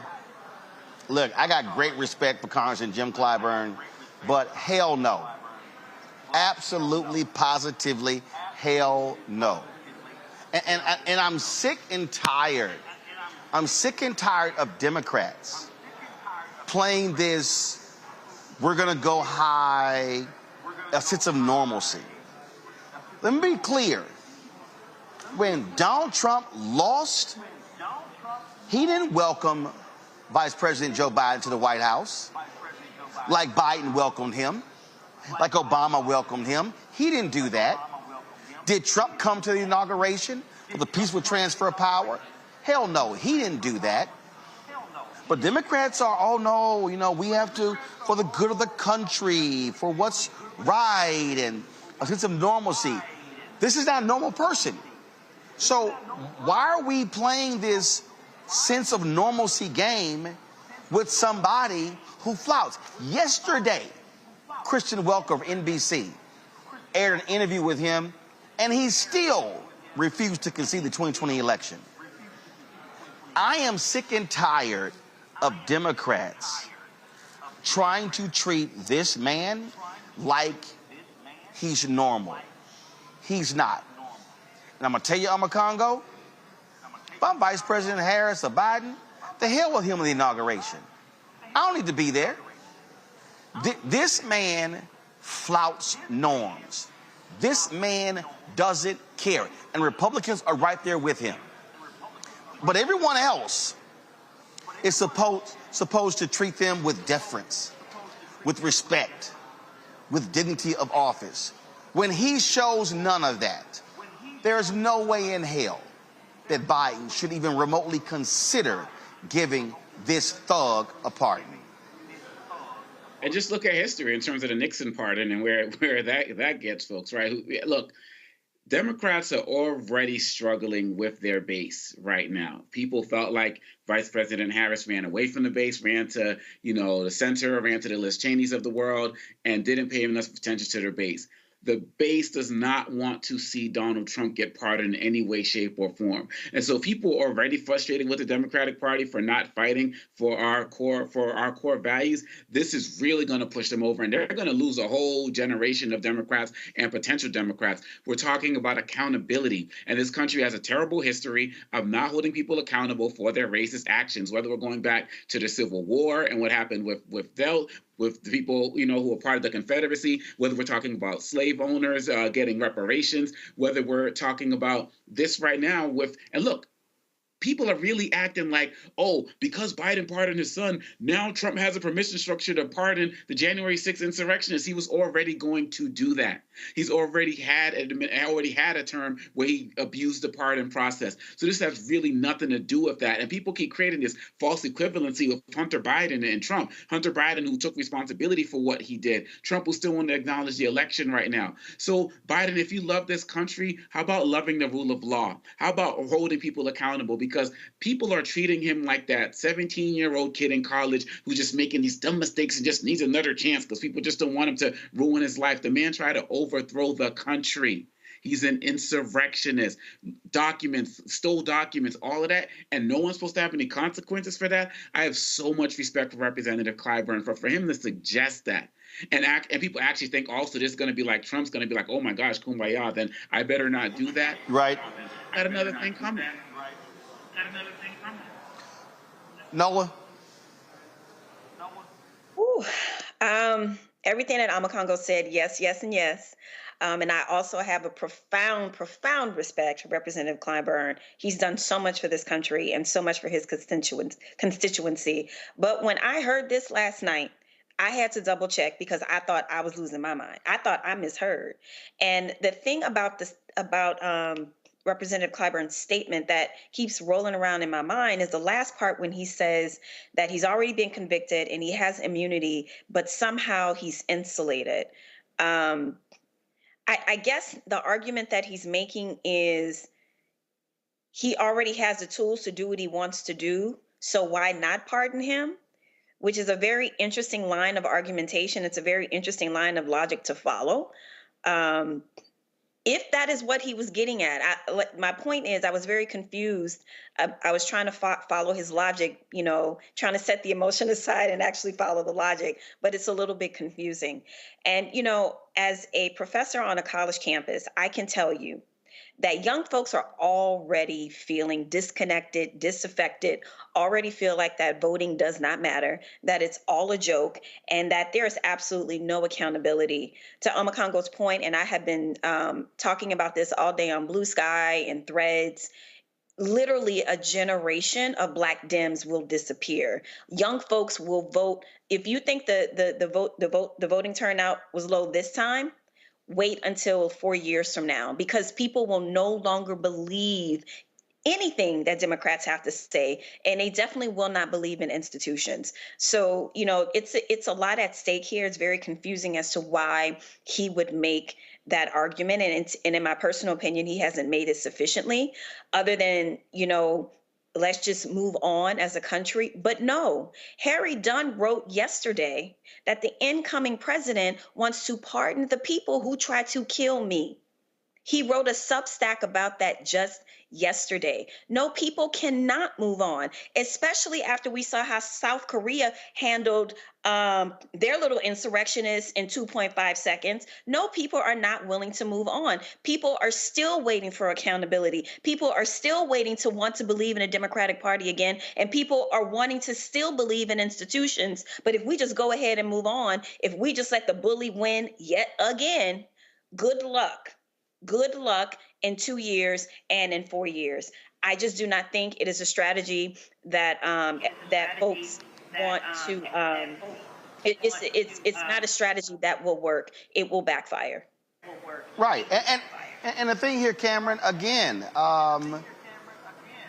what it would say is you can be the first individual who occupied the Oval Office to attempt to overthrow the election, and we're going to go and give you a pardon. Now, damn that. I'm sorry. No, this man is evil. This man had contempt for the country. This man continues to advance lies. He should not be rewarded with a pardon. Point blank, period. I think there's two things that I'm noticing here. One, we got to stand on business, as the kids would say. You got to stand on business. I think it was just mentioned before me that so many different people, when you look at exit polling, you look at focus groups and talk about one of the things that annoyed them about Democrats or the Democratic Party and various Democratic candidates is the fact that they couldn't tell what they stood for. Even if Republicans are wrong on something, or a lot of people feel they're wrong, they're standing on their business. They're standing on something that they believe is right or wrong. This is not this isn't a time where there is clearly was something wrong. We all saw January 6th happen, Trump being convicted of so many different crimes. There's no need to pardon him, especially given the fact that apparently he, like I said, he has the tools to insulate himself anyways, in addition to what the effective immunity due to the Supreme Court's decision earlier this year. And again, the deepest respect to Congressman Clyburn.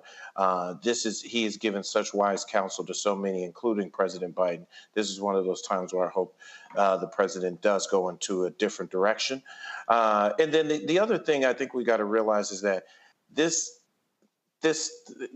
thought and this idea of pardoning Trump, which I've even seen everybody from a Stephen A. Smith talk about on his show to others, and like, go ahead and pardon Trump. I think this is also rooted in the fact that this is going to cause even more togetherness, or maybe cause, if he doesn't do it, it will cause more polarization. When we've got to remember, in this day and age, people forget stuff. It happens this morning. They may forget it this evening, let alone in a year, 2, 4 years when we come to election. If you think Democrats or any Democratic candidate is going to be able to ride and run on this accomplishment, or on something that say, oh, look, our last president pardoned Trump in the spirit of bipartisanship or unity or something like that. People don't care. The electorate has changed. People have changed. And all that does is show, I think, feeds into a larger narrative that Democrats are a little spineless, or are willing to kowtow and are trying to do everything that way. Oh, absolutely. All right, folks, hold tight 1 second. John Hope Bryant, the founder of Operation Hope, is now speaking in the main ballroom. Let's go live there.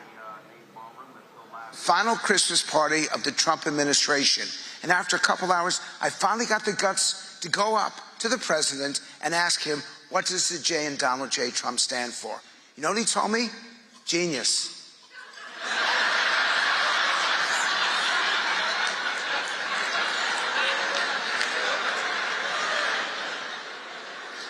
Okay, but we're not doing politics here. One third of the country has actually stopped talking to someone because they disagree with them. And this happened over Thanksgiving, and it's going to happen over Christmas. You know who it happens with most? Grandfathers and granddaughters. It's the strongest family relationship. It's not husband-wife, obviously, or brother or sister, or parent-child. It's grandparent-grandchild, because they both have the same enemy. You'll figure that one out on your way home, trust me. And we can't be treating each other like this. It is a genuine problem. And I'm going to show you something right now, because I'm going to give you my first piece of advice. 2/3 of people under age 30 know someone personally who's been damaged by social media. Damaged intellectually, physically, mentally, emotionally. How many of you have got children between the ages of 10 and 18 in this room? Raise your hands. Okay, you're going to want to write this down, and maybe you got grandchildren this age. I'm going to give you, in order, the way to keep your children happy and healthy, drug-free and alcohol-free. Number 1, how often do you have dinner with them at night? It needs to be 5 nights a week or more, because that proves to them that they're the most important thing in your life. If you're having dinner with them 2 nights a week or less, they're being damaged. They're being destroyed. Nothing matters more, and I mean whatever financial efforts you want, whatever you're trying to seek in life, there's nothing more important than your children, and there's nothing more important than dining with them, because that tells them than your children, and there's nothing more important than dining with them, because that tells them that they come first. Number 2, how often do you attend religious services with them? You want to do it once a week, because if they believe in God, then they believe in something that is more important than themselves, something that they cannot see, but they know it's there. Number 3, do you check their homework 4 nights a week or more, because that teaches them that their intellectual So, folks, pollster Frank Luntz is speaking right now. One of the things that he said there, he talked about a third of Americans not speaking to somebody else if they disagree with him. And I want to focus on that. I mean, Cameron, here's the whole deal here. And it's very interesting. He raised the point about, Thanksgiving and stuff along those lines. We're not talking normal politics here. We're not talking traditional Republican Party versus Democrat, progressive versus conservative. What we're talking about here is, again, a right-wing, far-right, nonsensical, racist, xenophobic, sexist group of people who are advancing an agenda that is shameful and despicable, that is where they gleefully talk about breaking up families, where Trump has 11 billionaires in his administration, and all these idiots who voted for populism. No, you voted for oligarchs. These folks want to get rich. When an Elon Musk, worth $300 billion, whines and complains about people getting Social Security so he can get richer? I'm sorry. I mean, I saw Anna Kasparin with the Young Turks sitting down for an interview with Glenn Beck. Oh, hell no. The crap that's come out of his mouth? This is not the time for progressives, for Democrats to turn into wimps. This is not the time to somehow, oh my God, I'm so disenchanted with what's going on that I don't know what to do. No, this is called buckle up. Put your chin strap on. This is about having a different type of conversation. Should there be absolute changes within the Democratic Party when it comes to this white consultant class that's reaping billions of dollars and they keep losing and they don't know how to target and speak to regular ordinary people? Absolutely. But I'm sorry, I'm not giving in to the thugs supporting that piece of crap, and I'm not going to normalize his behavior. It ain't going to happen. Not on this show, not on this network.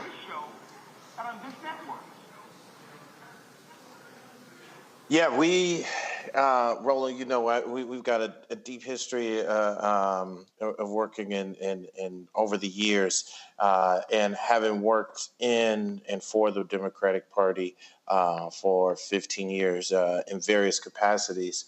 I would say we often hear it's the most consequential election. I think this was one of the most consequential times because it was put on full display. I mean, if as a party, we can't, as a party and on individuals, if you can't realize it's not just that we want to throw norms out because the other party has thrown norms out, so let's meet them where they are.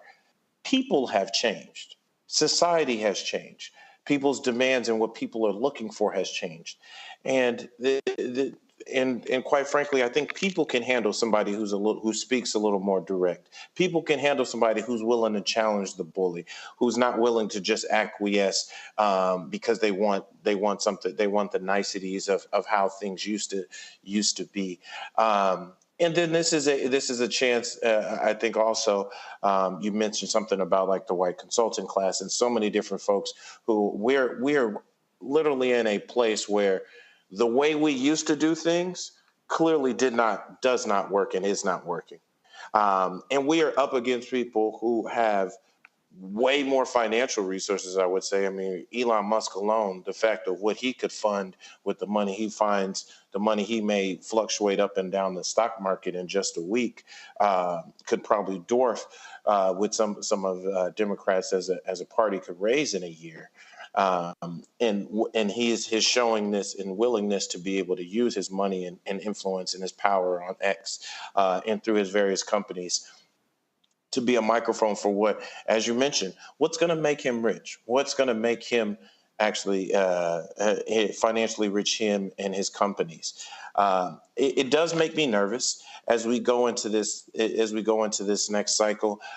You've seen the Democratic Party has their new chairmanship in those elections that are coming up, and so many different things. You're starting to realize in some of the postmortems of what happened in this last election are happening, and you're not hearing the deep accountability that needs to come from the people who ran these campaigns and who didn't put those investment dollars early to turn out our various coalitions and our various communities, Black communities specifically.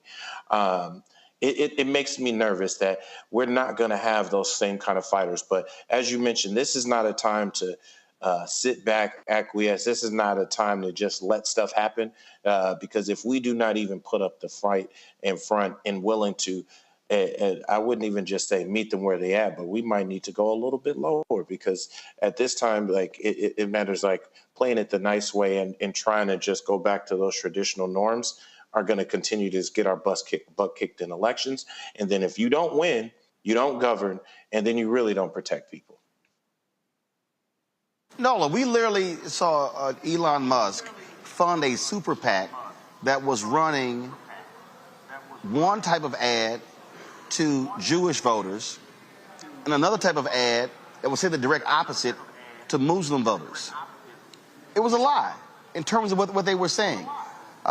You see what these people are doing. You see how they're operating. And I'm telling you right now, I saw Congressman Ro Khanna on ABC yesterday talking about this Doge Department of whatever the hell, this so-called department that Vivek Ramaswamy and Elon Musk are going to be running, looking for efficiencies in government. Let's be real clear.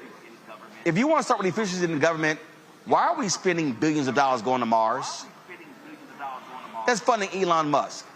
I mean, all of these people, I'm telling people right now, you're watching, these folks are looking to loot the system. These 11 billionaires who Trump's put his administration, they ain't there for regular, ordinary people. They are there to get richer. And it's too bad these folks who voted for Trump don't realize that, because they ain't looking out for you. And so they believe the hype. I mean, so this is the moment where people of conscience should not be running away, getting scared. They should be saying, no, this is how we're going to fight this evil, because, again, the oligarchs, they have invaded the castle. Donald Trump, he is one of them. He don't give a damn about no regular, ordinary person, and he sure don't give a damn about anybody Black. Well, to your point, Roland, this is one of the reasons why when you have groups of libertarians and these different kind of groups within the far right or just on the edge of the right, that voted for Donald Trump, it has nothing to do with what your convictions are. I'm just going to say very bluntly, I think so many white folks showed up for Donald Trump, even if it went against what they truly believe in, is because he makes it okay for them to be white.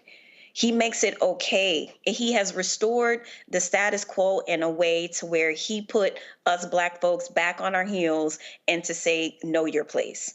And I don't care what people say. They're going to talk about economic reasons all day long, which are false, which is a lie.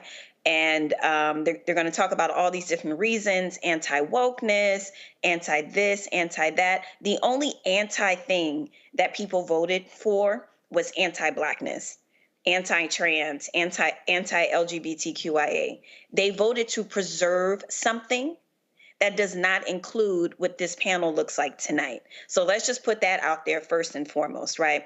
And so as a space girl, when you mentioned Mars, I got a little warm and fuzzy, because I definitely have a different relationship when I think about space. But even let's just kind of broaden this out to space for a second. We are in a situation where this administration was trying everything in the diplomatic toolbox to make sure that Russia did not put a nuclear weapon up in space and lower Earth orbit. That is a thing. That is a real thing. It's not a plot to a movie. It's a real thing. So what is now going to happen when a unsanctioned sanctioned department by Congress is set up for efficiencies, so to speak, what level of diplomatic conversations, what level of safeguards and guardrails are going to be left when you have people who just want to dismantle things so they can make more money?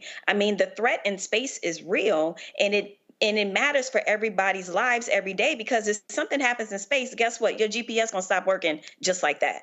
So I'm just very curious about how this department that isn't legally sanctioned by Congress is supposed to function.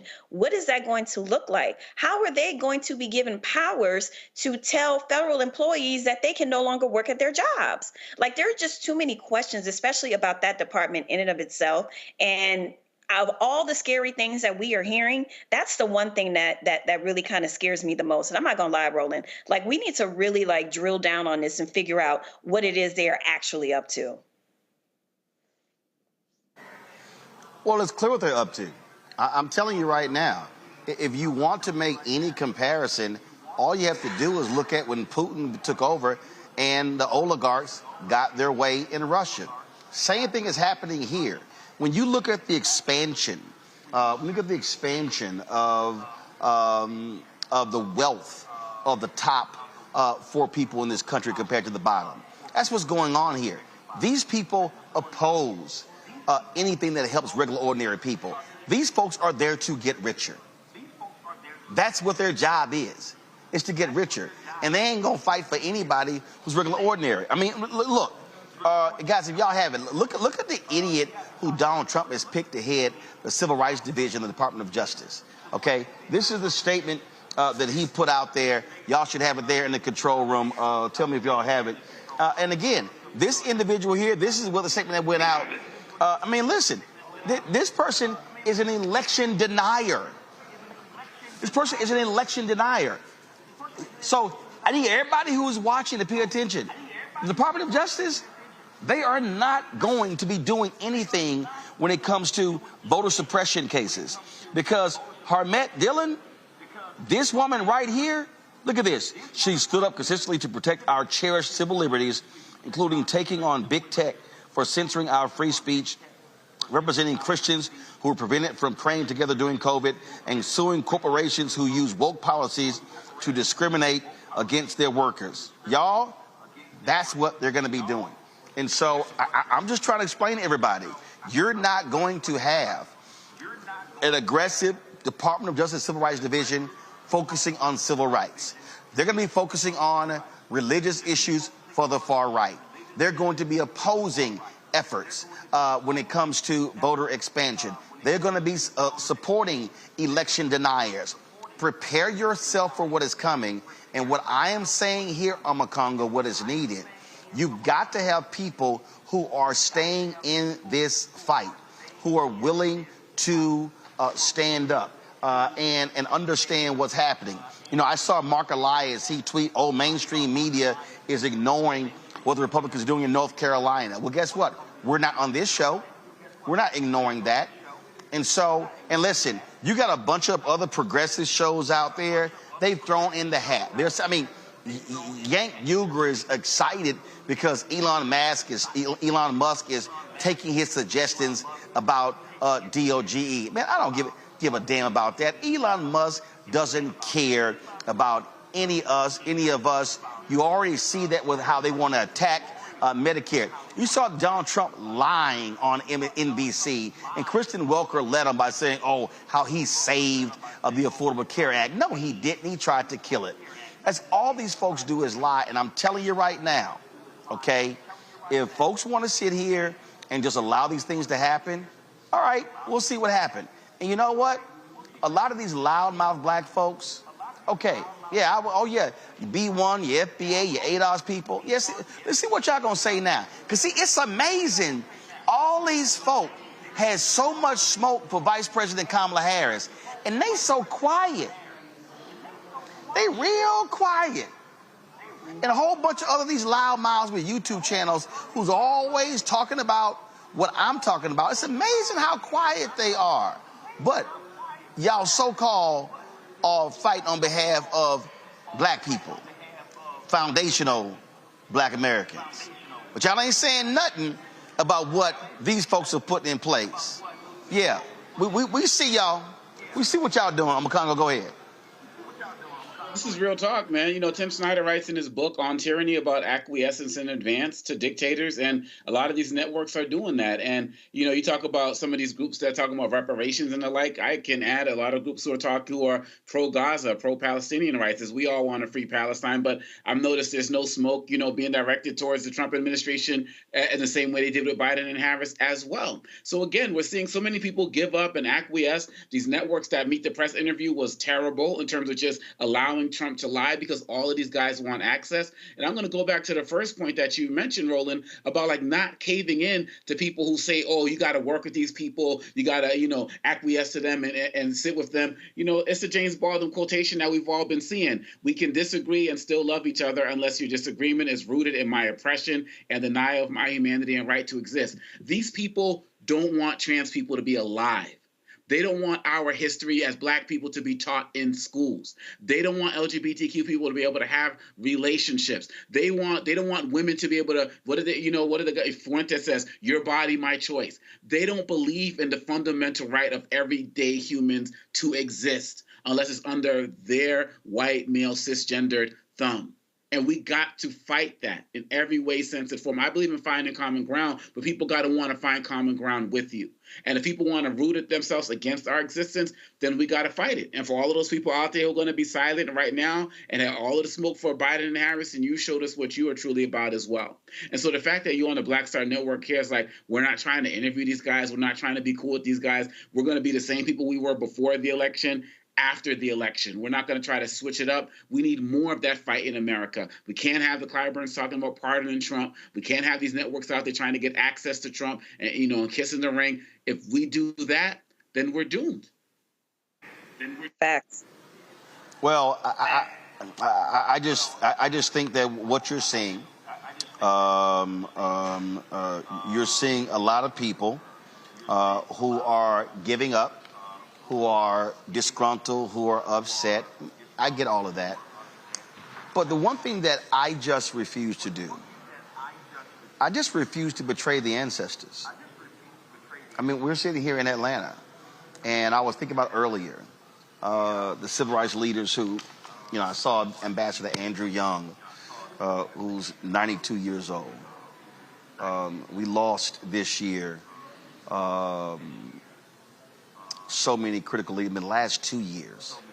When I think about Reverend James Lawson, I think about Harry Belafonte, I think about Reverend C.T. Vivian, Reverend Joseph Lowry, I think about Henry Hank Aaron, I think about, again, so many who are now ancestors. These folks didn't give up. These folks didn't stop.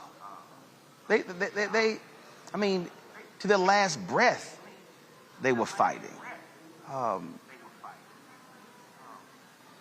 I think about, again, folks, these individuals were 90 and 91 and 92 years old, 95, 96, still swinging, still fighting, not giving up. And I listen, and I'm sorry. Forgive me if I don't have a lot of empathy and compassion for folks in their 20s and 30s who, oh my God, all hope, we're just tired and we've been fighting and oh my God, these things. Really? Really? I mean, the sister in Baton Rouge lost the re-election on Saturday. Black people, you look at the numbers. Our voting numbers were horrible. So here you got a white guy, football coach, never been in public office before. He gets elected, mayor of a city, $1 billion budget, football coach. That's it. Never run a business. Never been in public office. And so we have in many ways this epidemic, I think, of people who've given up, lost hope, who don't know what to say, what to do. And I'm sorry, Cameron, this is not the time. This is not the moment. This is a time where you need people who are, yes, take a respite, go on break, do a sabbatical, but come back, get in the fight. Because what the right wing are doing, they want to solidify the Supreme Court. They want to solidify the federal judiciary. They want to solidify and take control of all of these states. They want to ram through an agenda. And they want to be able to control power for the next 100 years, because their whole point is when the demographic shift is complete, they still want to be running this. And this is the last thing folks should do. That is sitting out and trying to escape what these folks are trying to put into place. Because what they want to put into place, if you are 30 years old, they want to have it where you have no shot at changing this system for the rest of your life and for your children. Yeah, that's right, Roland.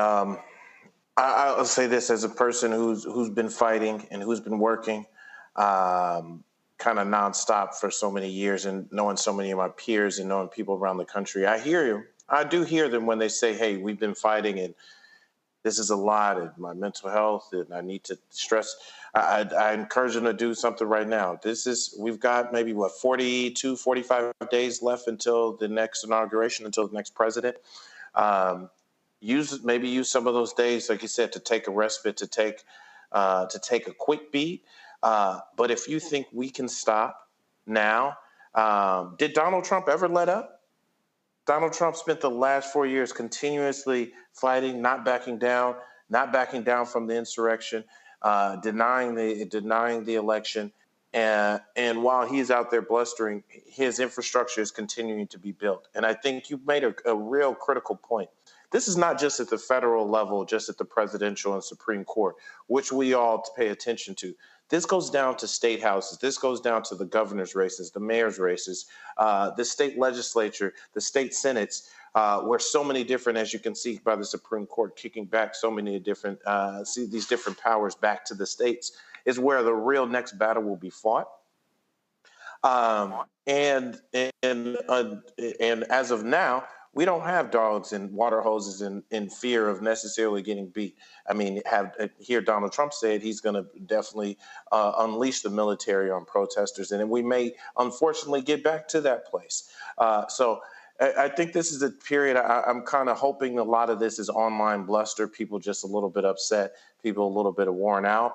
And we're going to take that respite, going to take some vacation time, going to take just a little bit of time to just get our minds right. But if we take our foot off the gas, even just for a little bit over these next 6 months to a year, the next 2 years, we're going to look up and we won't be able to, I think, recover. I just see and hear, Nola, this helplessness. And I was at the vice president's holiday brunch yesterday, and I said this to a couple of people. If you know you didn't leave everything on the field, then maybe you should look in the mirror. Because I think part of this issue here is that we have a lot of people who complain but don't work. People who are expecting others to do more, but they aren't doing anything themselves. And that's what cannot happen. We need folk who are putting in the work. And you don't have your next national election until 2026. But folk had better understand that when we lose a mayor's position in Baton Rouge, you lose power. You lose access to the budget. You lose control of the resources. And in places where black people alone could make the difference, if I sit here and, let's see here, When I look at that election, and look at the numbers, and look who showed up. When you talk about 35% turnout, 34%, and when I know that, again, if 50% of African Americans who were eligible voters in Baton Rouge had voted, Sharon gets reelected. Just black people. So my position, Nola, over the next 2 years, 4 years, when somebody starts whining and complaining to me about something, I'm gonna ask them a real question. Did you vote? If they said yes, who'd you vote for? If they tell me, oh no, I didn't vote, I'm gonna say, it's on you. At some point, we gotta let folk know that I don't wanna hear you whining and complaining if you did nothing about the problem. Right. I definitely hear that message loud and clear. And as you're talking, I'm thinking about my students who I have very frank conversations with when they wonder about what have we left behind for them. But, you know, more to the point, I had posted something in my story and you had shared it, Roland, when I talked about those of us who were out there who left it online.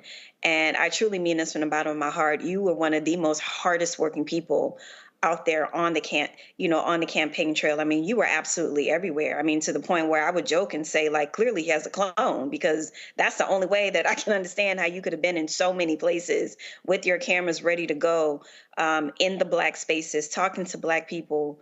But what I will say, as a very proud part of the 92%, talking to a lot of sisters, we are tired, but it's not so much being tired about not wanting to fight. We're tired of business as usual. And that's the thing. It has to be a Kennedy moment. And what I mean by that is it has to be a moment that invigorates the party in such a way that they are going to want to vote. It's going to have to be an extreme sort of pivot. It's going to have to be a Kennedy moment. I mean, black folks who were not voting before that, or the few black folks that could vote, even if they didn't, they got out there and they made sure that Kennedy won, even if they couldn't vote legally. Right? It has to be a moment. It has to be a person. It has to be a team that people are going to want to be excited for at the top of the ticket. And I take all your points about not just what's happening federally, but also at the state and city level. And then another thing is to my earlier point about how many in this country is very clear that they want conflict, that they want violence, that they want war. We have to. Something that we do not want to do. We have to be uncomfortable for a little while. We have to get comfortable with the discomfort of maybe having to think about different ways, to get messaging through, try to figure out different ways how to teach kids civics in a way that they get excited about. We have to organize in a way where our ancestors marched for months to make their point about being able to just sit at the front of the bus. They got uncomfortable. We are too comfortable. So it cannot be business as usual. It has to be an energizing moment to where people actually buy into what the party is selling. And we have to also get uncomfortable. That's a tall order. In 2 years, 4 years. It's a tall order, and it will not be filled by doing business as usual. Congo, I think one of the things that, look, you're going to have the Democrats elect a new chair, and there should be some hardcore demands made by black women and black men of all the candidates and making sure, no. These things have to happen. This is where you begin to say, no, we ain't gonna play these games. The New York Times dropped the story of the weekend of what black staffers in Philadelphia just went rogue, creating their own plan, trying to reach black voters. Okay, they had an awful rapport with the campaign. We know what the spending was. We know how atrocious it was.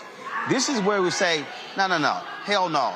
y'all about to deal with some issues right now and put them on notice and say, to Nola's point, ain't gonna be business as usual. Oh, these four firms that 600 million went through for the advertising, not one of those firms should be even involved in the next presidential election.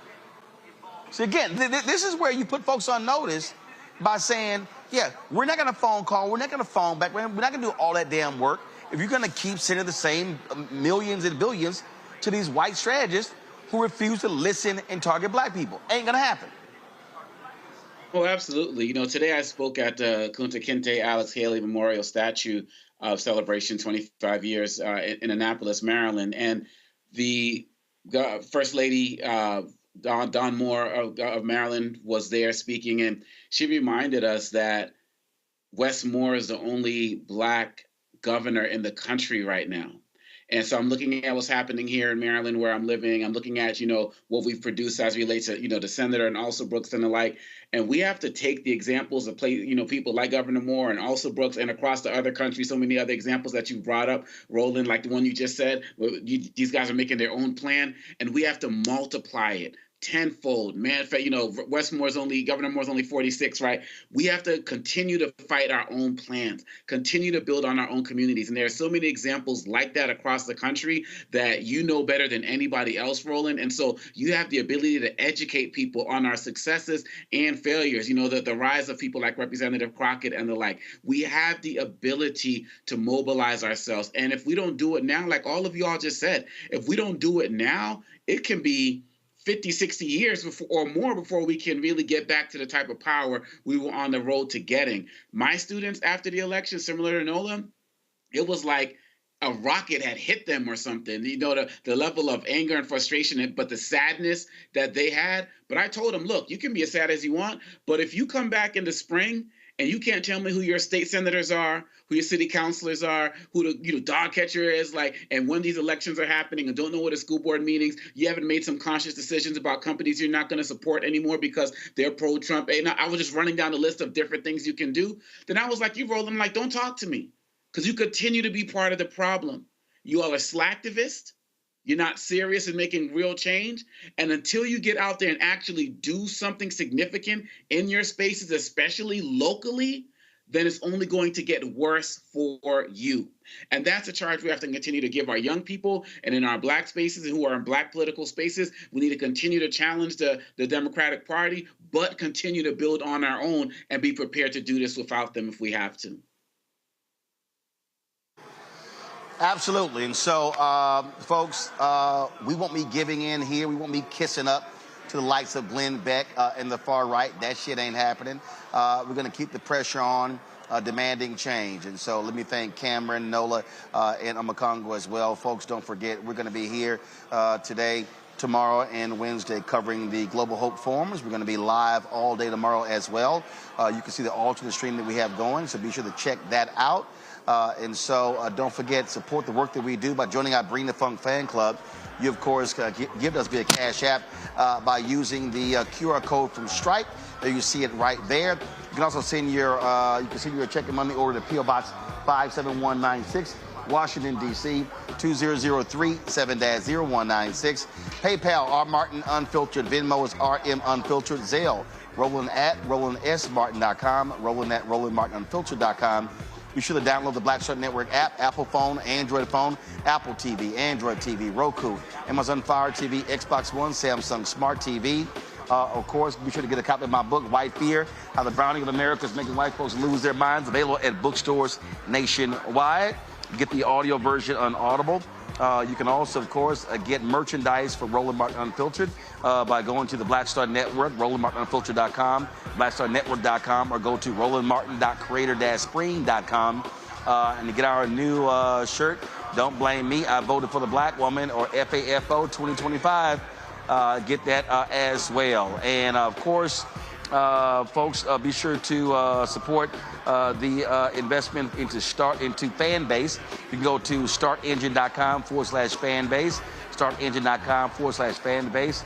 On Thursday at 8 p.m., there's going to be an Investathon, the second one. We're going to be airing it right here on the Black Star Network with Isaac Hayes. So be sure to check that out as well. Folks, that is it for us in Atlanta today on the first day of the Global Hope Forums. And so we appreciate all of you for tuning in as well. We're going to have a number of interviews with a variety of folks tomorrow, so you want to watch out for those. Until then, I'll see y'all tomorrow right here on the Black Star Network.